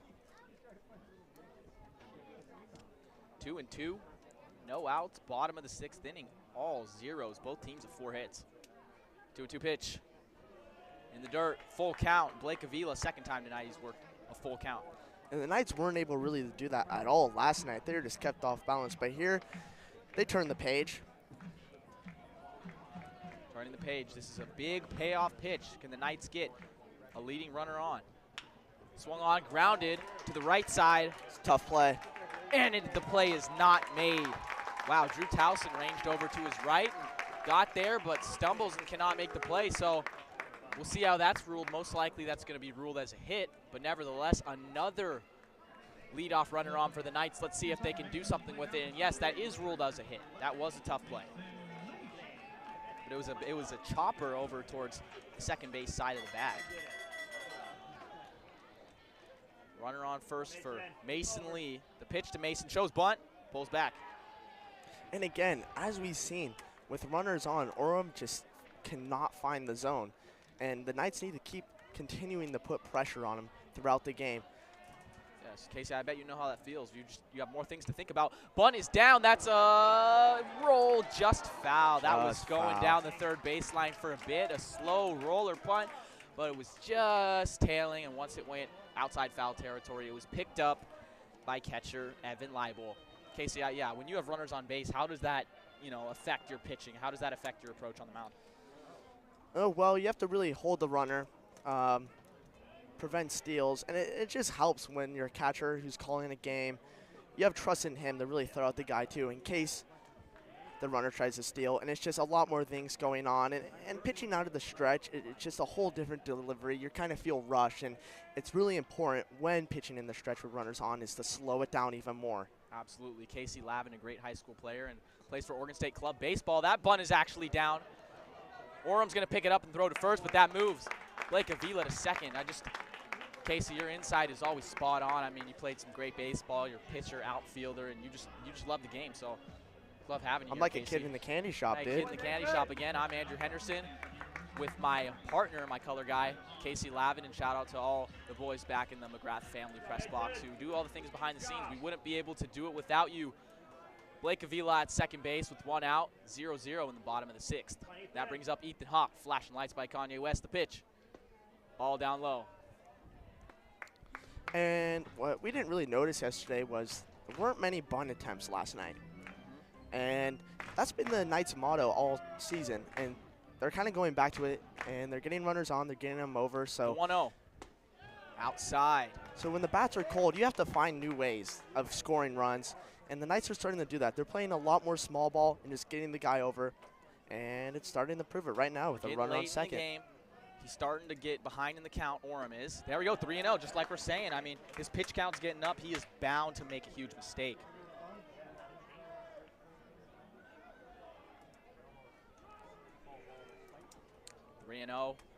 Blake Avila at second, one out. The Knights are threatening in the bottom of the sixth, looking to plate the first run of the game and draw first blood. The 3-0 misses. It misses to Ethan Hott, and that brings up Phoenix Call. The funniest player on the team by many. He keeps it light and tight in the clubhouse. He loves to have fun. That man is like a golden retriever. He loves to play baseball and have a great time. Let's see if Phoenix can bring that to the box. Get the fans on their feet here. The fans are hungry. They're starving for some runs. And I'm starving for a hot dog right now as well, as a mound visit between Evan Leibel and Camden Orem, which we've been talking about. They've been needing a net mound visit for the last few innings. I mean, obviously they have time talking to the dugout, but it seems like in crucial moments, they've just left Orem out there to just do his thing. And I mean, it has worked out. That incredible double play to the end of the last inning, it was something. Phoenix calling another big spot with runners on base. And Orem, he hasn't had the best composure with runners on, and that's a huge thing, is you want your pitcher to look like he has confidence that he could get out of the inning. And coaches read that, especially other teams, because then they're going to be aggressive. They're going to play small ball to see if they could get in the head of the pitcher. The 0-0. Off-speed strike to Call. Call, known as the hometown hero. He's a Southern California kid, graduating this June from Calabasas High School, and he's going to play at UCLA for the hometown Bruins. It's just a great story. The 0-1 to Call. Swung on and popped up towards the outfield. And there to make the play is Julian Nunez. That one didn't quite get as far as I thought with the wind blowing in. That was just popped up very high outside the infield. And call goes down again. Now 2 outs with Tyler Howard. The Knights get a leadoff runner on, had something cooking. Now it's 2 outs. It's time for a big hit from the catcher out of University of Portland, Tyler Howard. Tyler Howard knows the game like anything else. Catcher, he sees pitches, he has a good feel for the game. See what he can do here. And first pitch, a little inside, maybe some chin music. 1-0 the count, Howard. And that's strike 2, and strike 1 actually. My mistake. Orem has just been working out of trouble in very stressful situations the last few innings, but he's been holding up. It's more of a bend but don't break mentality for the Raptors, and Orem on the mound. The 1-1. Inside. Make that 2-1. Casey, how are you pitching in these situations? Runners on, you know, you're in jam. What's it like for you? I mean, with 2 outs, I mean, you don't really need to focus on the runners necessarily. I mean, you don't want to give them ball that towards extra. short. Nunez is there with the backhand on the way to the first. That one's going to be in the dirt, and it's scooped out. Did a great job. Wow, great scoop by Nick Prater. Great play on both sides, and that'll end the inning again. Knights strand 2 more runners. That ends the 6th inning. That goes into the T-shirt toss on Fan Appreciation Night. 0-0. The last regular season game of the year, 2023, in the WCL season. And we'll see you in 90 seconds on the Knights live stream, 1240, Joe Radio.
Welcome back to Goss, top of the 7th inning. Evan Leibel, the catcher, leading off for the Raptors. Takes ball 1 in the dirt from Neil Feist. Neil Feist came in a bit of a jam last inning, taking over for Dom Tatome, who had a great first outing with the Knights. And Neil Feist got feisty. He did his thing. We had a couple quotables from Casey Lavin earlier. Oh, and that ball is hit to right field, but it is playable. Going back on it is Hot to make the catch. Hot switching over from the typical left field roll into right field, but looks like it doesn't matter. As clean as ever. Great break on the ball, and it's 1 out. And speaking of Casey Lavin, Lavin is back in the booth, and now I'm joined by Thomas Rudolph, my other partner. Thomas, it's good to see you out here. How does the fresh air feel from being in that hotbed? Feels good to be out of the box, you know. Get back out in the elements and get a call game. Yeah, and we have a tent here, so we're not super hot, not burning up. Nick Prater, the first baseman's up. Nick Prater made a nice scoop on the last play of the inning in the bottom of the 6th to get the Raptors out of that jam. It was a tough one. Went down for it, and you got to love a first baseman with a great glove. The 1-0 pitch, swung on and grounded to TQ. Foul ball. Oh, my gosh, TQ was there no matter what. It went foul, but he continued with the play and lasered it over on the run to first. And he gets an ovation from the fans because TQ, feels like about 500 times for broadcast I mention his defense, and I'll keep doing it because he's just so smooth at third base, and you gotta love it. Yeah, that's Tyler Quinn for you in a nutshell.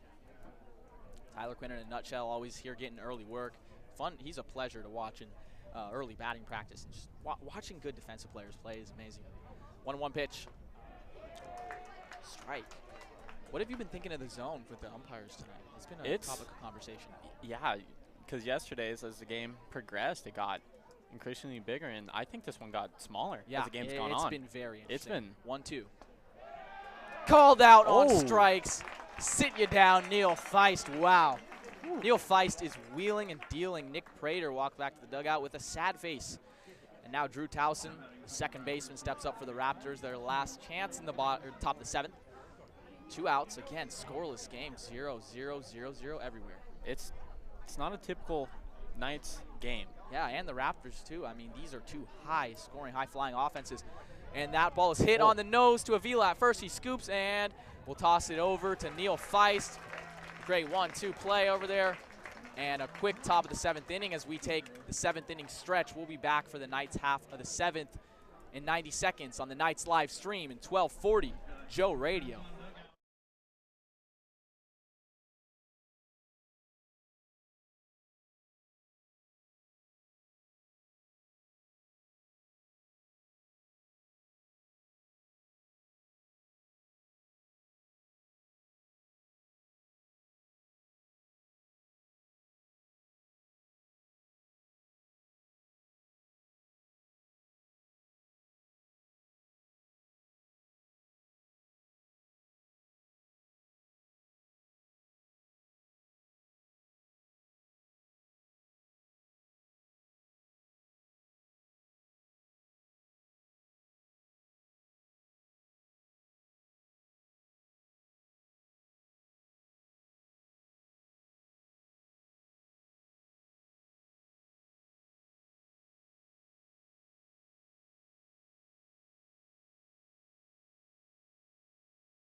Welcome back to Goss Stadium at Coleman Field in the scoreless game in the bottom of the 7th. The 7th inning stretch was great on Fan Appreciation Night. Everyone feeling awesome. The sun beaming down, getting that vitamin D.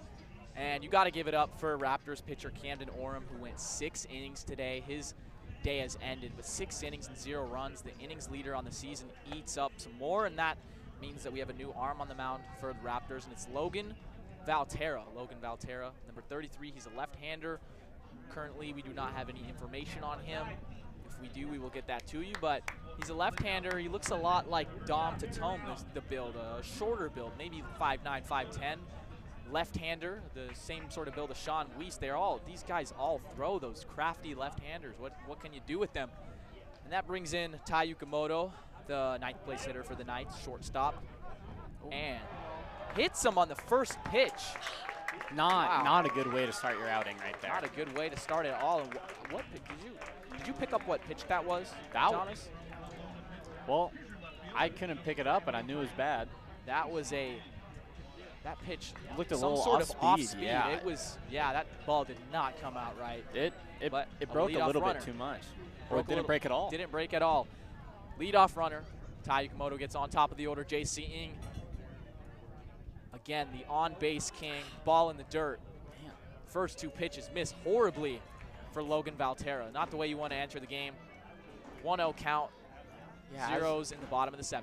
Yeah, as a relief pitcher, you want to come in and you just want to show that you can keep the game as still as possible. 1-0 pitch, upstairs again. Man, he's got to find some sort of control, or his day might be short. His day might be short. You are right. Let's see if he can get back in the count here. JC working from ahead, 2-0. I'm guessing JC is going to take till he sees one because he's not thrown a single strike. The wind in the pitch. JC shows bunt and pulls back, and that one misses again. Still hasn't thrown a strike. JC's going to keep waiting. I see Coach Brooke Knight giving the signs down there on the third baseline. Little hit and run maybe. Logan Valterra comes set. The 3-0. Wind in the pitch. Ball 4, not close. 5 straight balls. The Raptors right have out a big problem right now. First and second with no outs, and it's Tyler Quinn. Just last inning we saw made that almost incredible play. That was foul. And there we go. There's a mound visit already. Second batter, and it looks like the pitching coach is coming out. The whole infield comes in. Oh, no. New arm.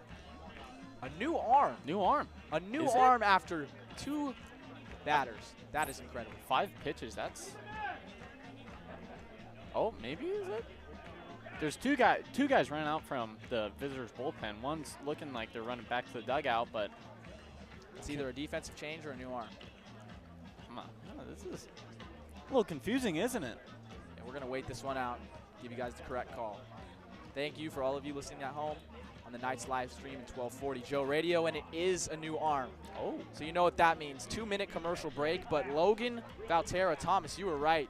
If he couldn't get it together, his start was ending short, and that was the shortest start I've seen in WCL play this season. 5 pitches, 1 5 hit pitches, batter and a walk. Hit batter and a walk, and His he day's is done. out. Yeah. Goodbye, go hit the showers. We will figure out who the new joker on the mound is after this quick 2-minute break. Zeros in the bottom of the 7th, the Raptors and the Knights. We'll be back on the Knights live stream in 1240 Joe Radio.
Back at Goss Stadium in the bottom of the 7th for the Knights, 0-0. No outs, runners on first and second.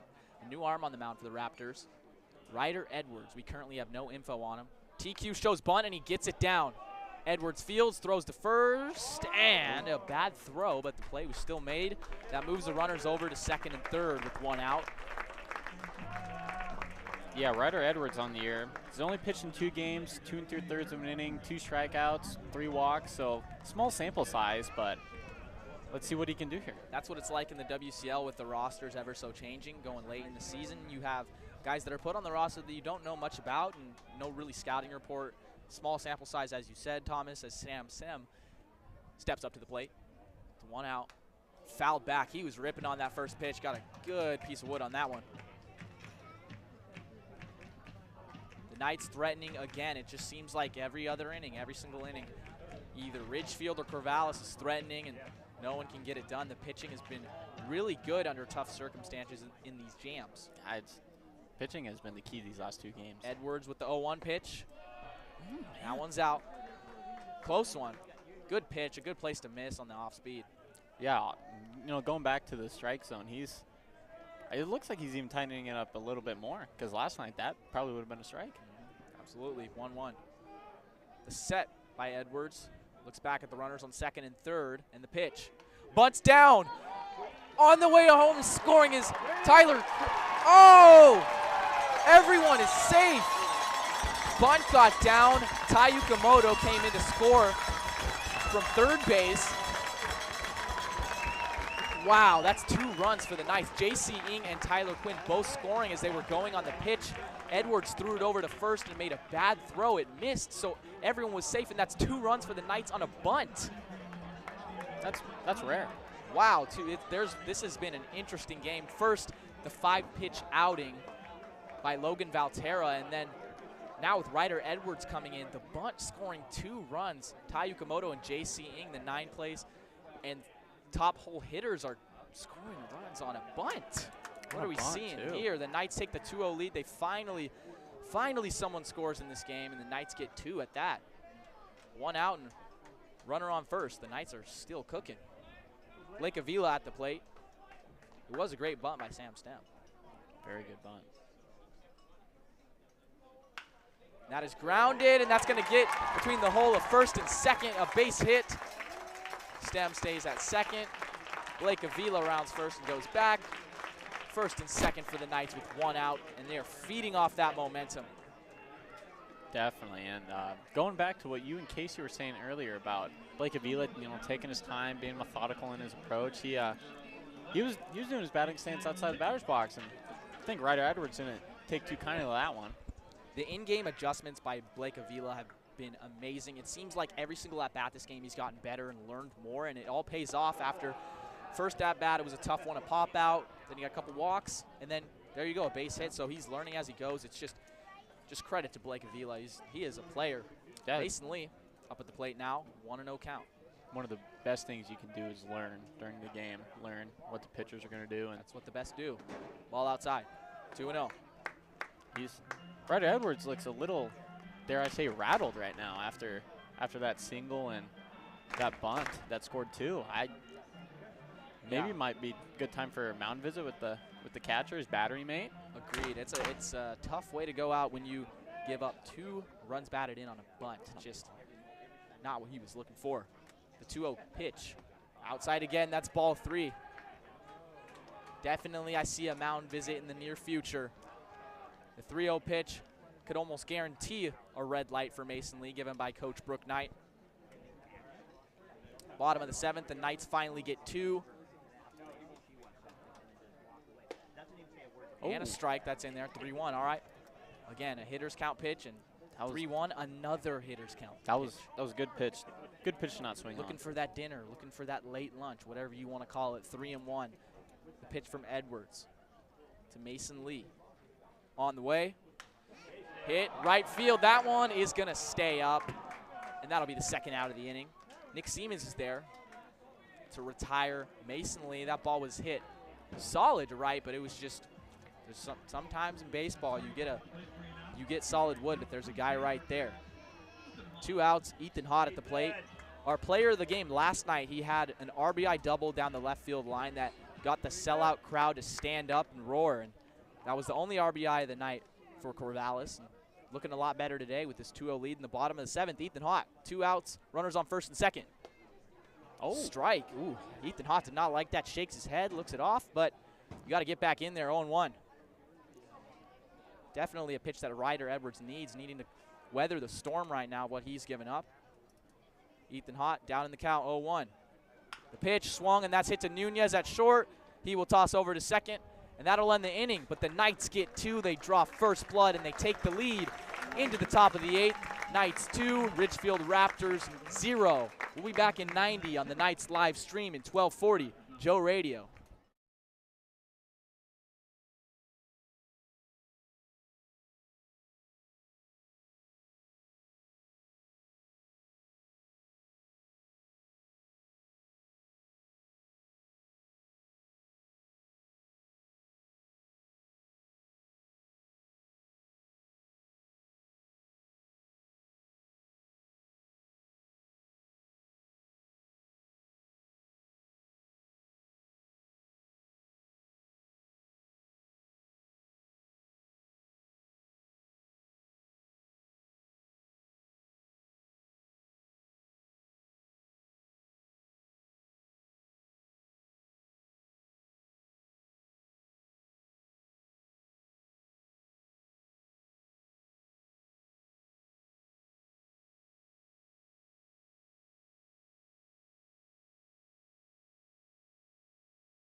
We're back at Goss Stadium at Coleman Field. The spirits are raised after the Knights score 2 in the bottom of the 7th, and there's a new arm on the mound. It's Frank Camarillo, the hard-throwing right-hander out of UC Santa Barbara, a beautiful campus in Isla Vista. What a place to be, and what a place to throw gas. Am I right, Thomas?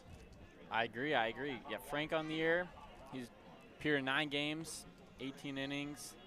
He has 17 strikeouts to 11 walks. That's pretty good with a 1.5 ERA and a save. Yeah, Frank Camarillo, just another late-game pitcher who throws heat, and it's not going to be a comfortable at-bat if you're the lineup for the Ridgefield Raptors. For the Raptors, we have the top of the order coming up, Jovan Camacho, the center fielder, and then followed along with him is his brother, Ryan Camacho. It's just, I mentioned this before in the broadcast, but playing out there in the WCL, a high-level summer college baseball league with your brother, just at any level, playing baseball with your brother is amazing. Going back-to-back in the order with him must be so cool as Camacho steps up to the plate right now. Again, top of the 8th inning, the Knights lead 2-0 over the Raptors. I'm Andrew Henderson, your host of the broadcast, alongside with my analyst, Thomas Rudolph, and we have Casey Lavin, who did a great job earlier on the show. He's back in the McGrath family press box. Casey, thank you so much again. Wouldn't be here without both of you guys. As Frank Camarillo winds and throws, that ball's in the dirt. This is on the first one. Yeah, Camarillo, he throws that fastball. He gets it in there and he gets it past batters. It's a heater. There he goes, throws it there, misses again, 2-0. Then he has nasty, devastating slider. And this summer he's been working on a third pitch, a changeup that he's actually featured a couple times. 2-0. And that one's called strike. Looks a little low, but called in there just at the knees. Seems like his zone's gotten a little bit wider now. Very interesting. 2-1 pitch on the way, and that is grounded, foul towards the dugout. It's awesome that Frank's adding another pitch to his repertoire because it's great learning new stuff in the offseason. Obviously, the players are here to learn as much as they can in 8 weeks, as Brooke Knight said. 2-2 pitch on the way and misses. So they can go back and bring those things to the college campus and really perform at the highest level at D1 baseball. And he's adding a pitch, and it's always fun. I've been interviewing these players after every game and asking them, what's the part of your game you improved on the most? Grounded. And Tate Jamal's there to make the play to second base, first out of the inning. And it's just fun asking every single player, what's your favorite part of the summer? Where are you improving the most? And they always have a different sort of answer. They're always working on different stuff, and they have different insights. Like I was talking to Caden Siegel, and he talked about the conditioning part, because obviously the Coach Uni conditioning is just absolutely intense, and he says he can't wait to bring that back to University of Portland. As Ryan Camacho steps in the box with 1 out. Oh. A miss from Frank Camarillo. Frank Camarillo started down in the count, but he battled his way back against Jovan Camacho, the last hitter, to make it 1 out. 1-0. Grounded. TQ's there. The laser arm to first. He got him. TQ. The ball goes to him. Write that down. Write that down in the scorecard as put out. 2 outs. Top of the 8th. Yeah, this is what Frank does really well. He gets in from the bullpen, works quick, works fast, and kind of unsettles hitters a little bit. Yeah, and he's shutting down the top of the order. These guys who put up 7 runs yesterday were just killing it. And the fact that you can just put Frank in there with that hard-throwing fastball and making hitters look silly. And now we got the odd shift going on. Five outfielders. You got Tyler Quinn out in left field. 5 men in the outfield. Got Mason Lee short right. And you got strike 1. Yeah, this is what you just don't see in baseball anymore. As you mentioned, Jackson Nicholas has only hit 1 ball to the left side this year, so this shift is very well needed. Oh! And that just misses. 2-1. We're getting a little bit of heckling. I don't know if you guys can hear that, but it is a great sound to hear. Obviously, heckling at the ballpark is America's greatest pastime. 2-1, the count. Pitch from Camarillo. Swung on and hits a right field, and it drops. Ooh. That is the 2nd time where Jackson Nicholas has hit into the shift in right field and has found the green grass. This man is a wizard. He somehow finds the gap in the shift. That is finding a good gap piece of in hitting. the shift. Wow, if only Mike Parker was here to see this, I could imagine what he would say about finding the gap in the shift. Wow, well, that brings up cleanup hitter Nick Siemens, the right fielder. 2 outs and a runner on for the Ridgefield Raptors, trailing 2-0 in the top of the 8th inning. That's a ball from Camarillo. Camarillo is yet to throw a first pitch strike. Working behind in the count, so doing a great job. 2 outs, 1 pitch away from getting out of this inning and getting to the bottom of the 8th for the Corvallis Knights. The pitch. There. Right down Broadway, strike 1, taken all the way. Yeah, obviously, you want to come in, get those quick 3 outs, and then get the bats back up when they're hot. Bats are hot. The 2 RBI bunt, I'm not getting over that. I'm still thinking about that. It's a wild. Absolutely wacky 1-1 pitch. Oh, he located it very well at the bottom of the zone, but it was called the ball. And Tyler we are Howard. hearing it again. Great framing by Tyler Howard. The front row has a couple things to say about that. It's a blue behind the plate. 2-1. I just don't know where that missed. Pitch. Cued off the end of the bat. Camarillo's there, and he will scoop to first. That's the 3rd out of the inning. Very, very weak contact. And that ends the visiting half of the 8th inning. As we go into the home half of the 8th, the Corvallis Knights lead the Ridgefield Raptors 2-0. We'll be back in 90 on the Knights live stream in 1240 Joe Radio.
We're back. Goss Stadium, Coleman Field on this beautiful matinee. I'm Andrew Henderson, your host, alongside Thomas Rudolph and Casey Lavin. We head to the bottom of the 8th as the Knights lead 2-0. Yes, it's been a while. It seems like a very long time since the Knights have had a lead in this series over the Ridgefield Raptors, but fans are very happy to see that. And there's a new arm on the mound for Ridgefield. His name is Easton Culp out of Umpqua Community College, and he's from Vancouver, Washington. Thomas, what are his stats?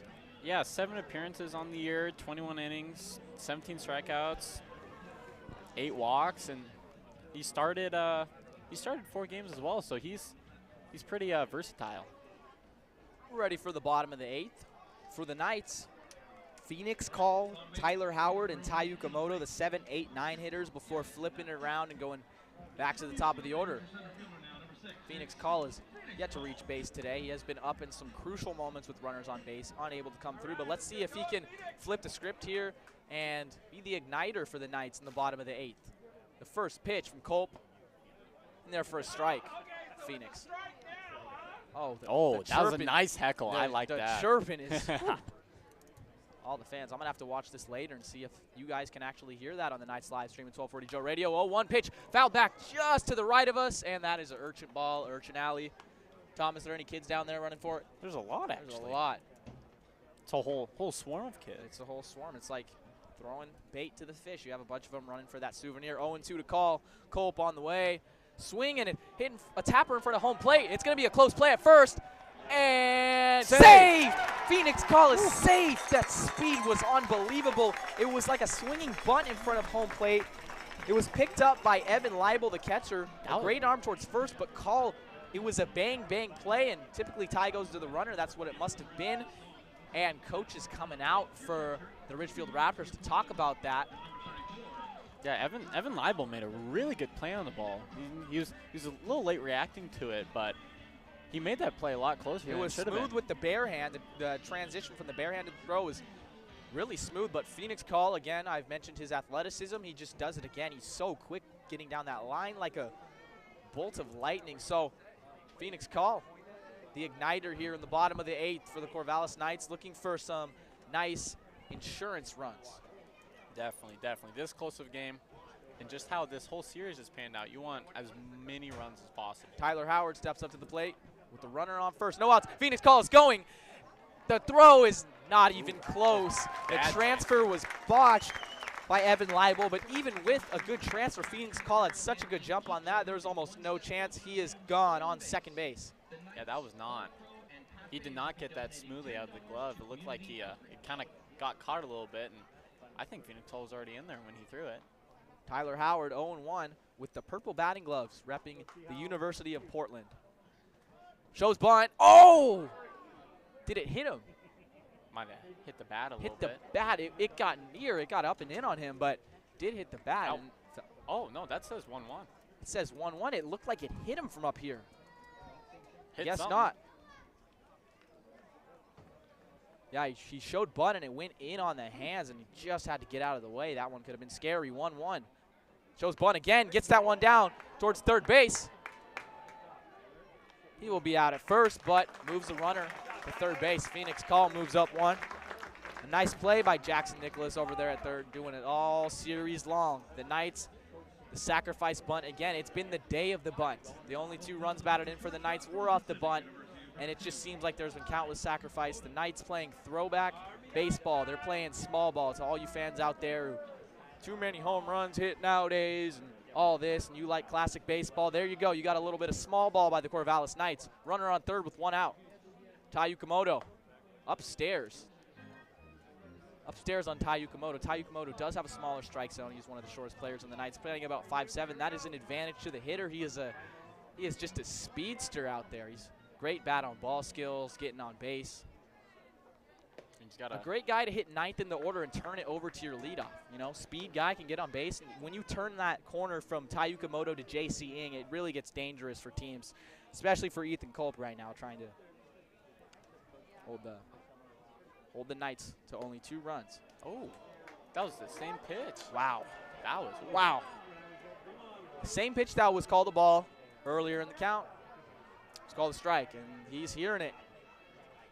And also with Tai Yukamoto, he features that drag bunt coming out the left side. Tai Yukamoto swings. It's popped to left field. That's very shallow. It is caught. Phoenix is going home. He bluffs, and he goes back to third. A very wise play by Phoenix Call, as it was a shallow hit ball to Jack Salmon. Phoenix Call, I almost thought he was going to go with his speed and his fearlessness on base. I was getting ready to scream for a call at home plate, but Phoenix does the right thing. He bluffs. Now it's 2 outs. JC Ng, top of the order. JC, get on base here. That will knock in a run with 2 outs. That's all you can ask for. Pitch to Ng. Oh, low. That one's low.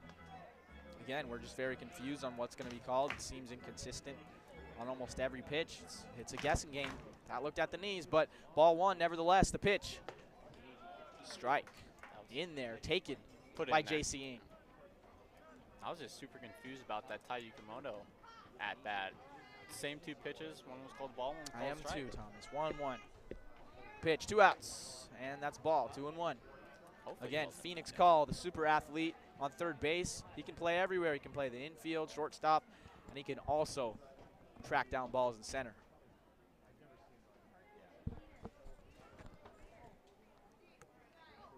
Pitch, high and away, misses, 3-1.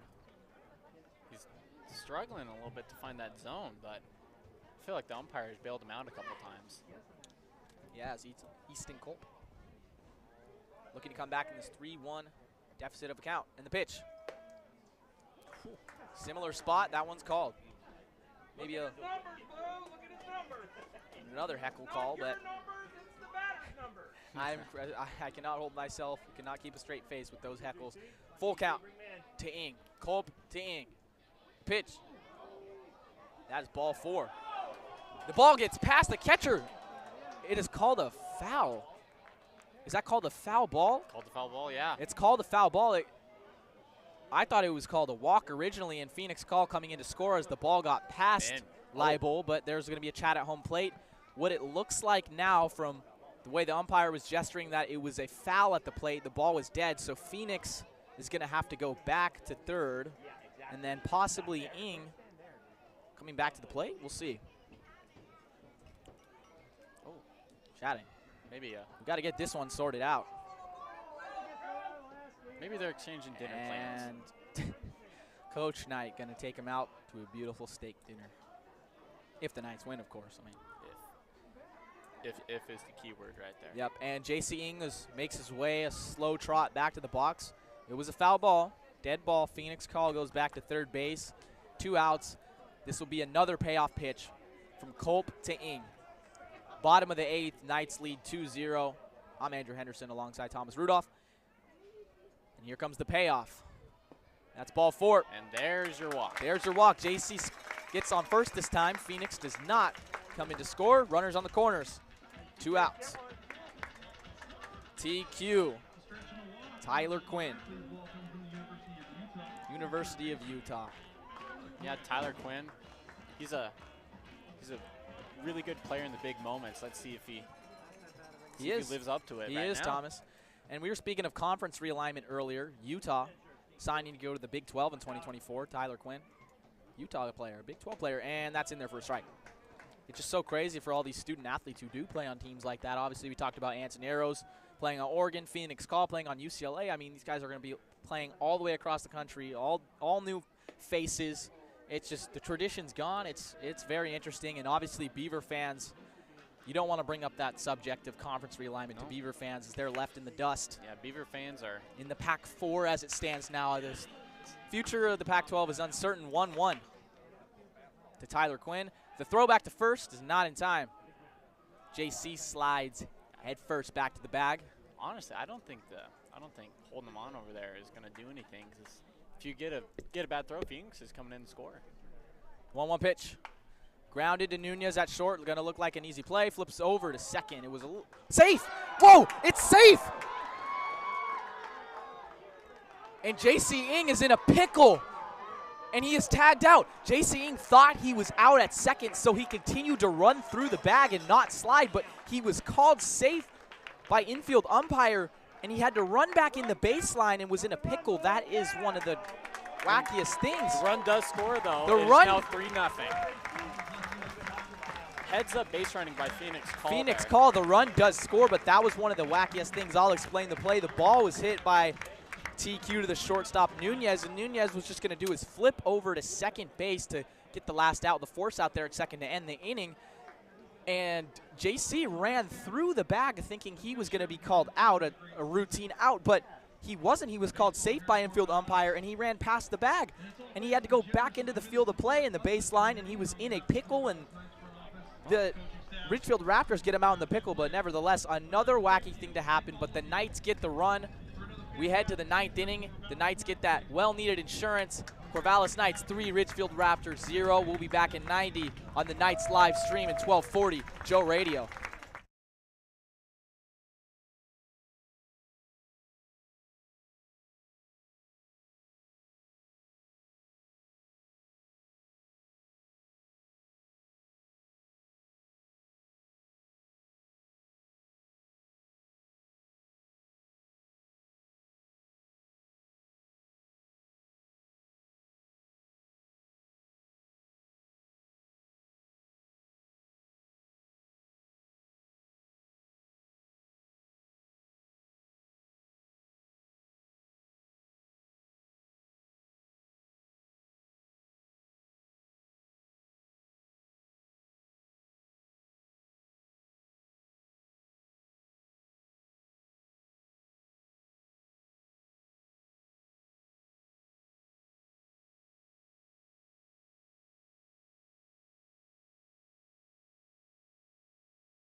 Welcome back to Goss Stadium at Coleman Field. The Knights lead 3-0 over the Ridgefield Raptors. All we need is 3 more outs, and that's the task up to Zach Johnson, who faces Jack Salmon, the left fielder, lead off here in the 9th.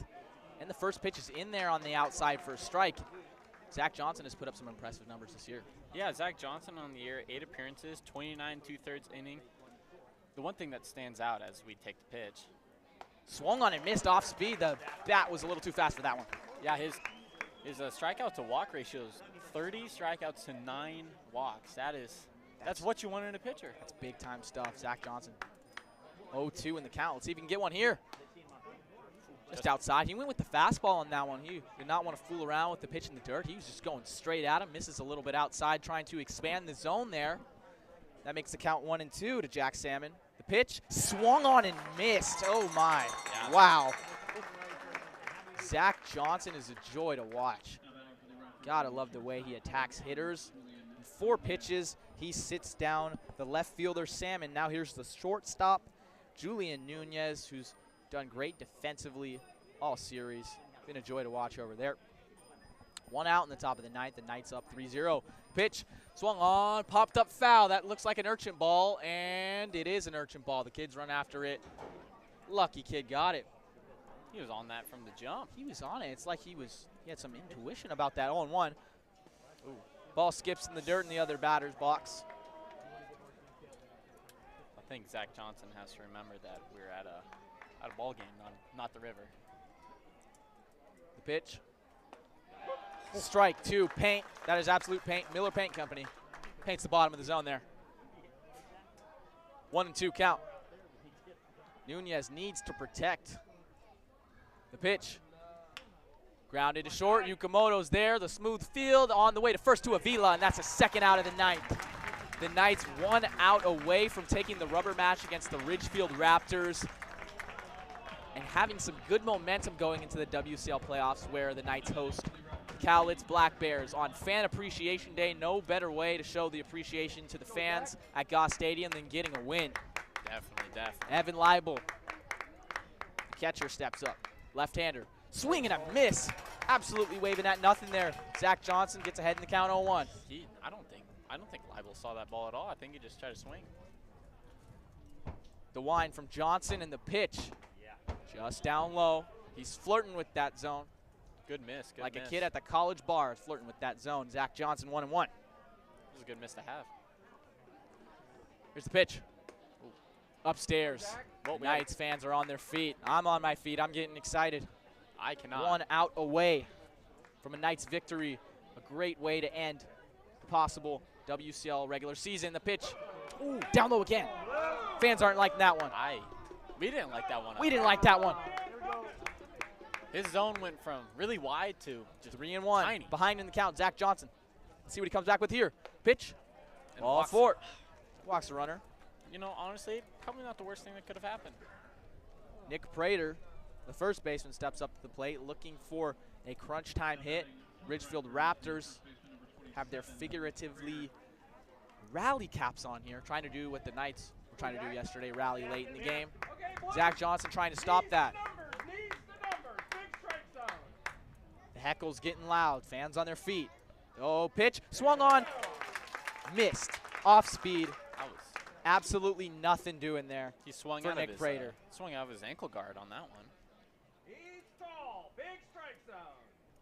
The 0-1 pitch with the runner on first, 2 outs in the 9th. The pitch swung on and missed again. Almost the same pitch and the same result. 0-2. Everyone at Goss Stadium's on their feet on Fan Appreciation Day. The Knights lead 3-0. Looking for one more strike to end this one. The pitch. Oh, just missed. Just missed. That was, you know. Zach Johnson was almost walking off the mound like he was ready for that called 3rd strike, but it didn't happen. He's got to throw one more. Once again, not a bad miss. 1-2. Pitch. Ball in the dirt. That one wasn't close. 2-2. Every time I say good miss, comes back with a bad miss. Comes back with a one more. Stop saying it. Everybody's clapping on their feet. Last. Set in the pitch. Grounded weakly. Johnson fields backhand on the way to first. Oh, bad throw. Oh, and the play is not made. Zach Johnson fielded that to the right of the mound, backhanded and threw to first, and it was, throw was off. Blake Avila had to go off the bag and catch that one. He tried to tag Nick Prater, but he missed. So now something's cooking for the Raptors. Runners at first and second with 2 outs. Tying run is now up to the plate. Tying run is up to the plate, and that is Drew Townsend, second baseman. I was about to say pitchers are athletes too, but not after that one. Pitch. Swung on and grounded out the third base line. That one's going to be foul. TQ, you got a lot of range, but I don't think you can cover that one. 0-1 the count. That one was weakly hit down the third base line. Nothing doing there. Sort of a swinging bunt. Ridgefield Raptors, again, the #1 seed, winning the first half. They're going to host the Portland Pickles, the 1-4 matchup in the WCL playoffs starting next week. That one's in the dirt. Both runners are going to advance. Tyler Howard did the best he could to block it, but a little too far in front of him. Runners at second and third now. That's some 1-1 count. Incredible backspin on it. That bounced over Tyler Howard's bare hand when he tried to get that ball. Tyler Howard's done a great job behind the plate today and blocking balls and obviously calling a great game. 1-1. Runners advance, second and third with 2 outs to pitch. Inside. 2-1. Not exactly what he was looking for there, but Tyler Howard steps in front of the plate, gives a few hand signs for the infield defense on where he's going to play. The set. A big moment here for Zach Johnson, a save situation. The pitch. Grounded. TQ's there. Spins, throws. What a play to end the game. Tyler Quinn ranging to his left, fielding the ball, spinning and throwing to first. He just makes it look so easy. It's almost, you're accustomed to it at this point. The Knights get the win in the final regular season game of the year, 3-0 over the Ridgefield Raptors, and take the series. The Knights go 5-1 on the year against the #1 seeded Ridgefield Raptors in the South. Thank you so much, fans, for tuning in. The Knights live stream in 1240 Joe Radio. I had an amazing opportunity with Mike Parker out. As Dan Siegel said, I got to step in and pinch hit for a legend, and I had a lot of fun with all you guys. Thank you for tuning in and listening. Thomas Rudolph, you did an amazing job on the mic today, as well as Casey Lavin and all the data boys in the back, Kai Nushida, Caleb Mitchell, and Connor Heath. I appreciate all of you. And now the Knights have a good taste in their mouth going into the WCL playoffs. Can't wait to see that. And as far as the Washington Park Advisors player of the game, it's given to Tai Yukamoto, the shortstop, the speedster. He does it all. And as far as tonight, we are signing off. Andrew Henderson, Thomas Rudolph. We'll see you next time for the playoffs on the Knights live stream in 1240 Joe Radio.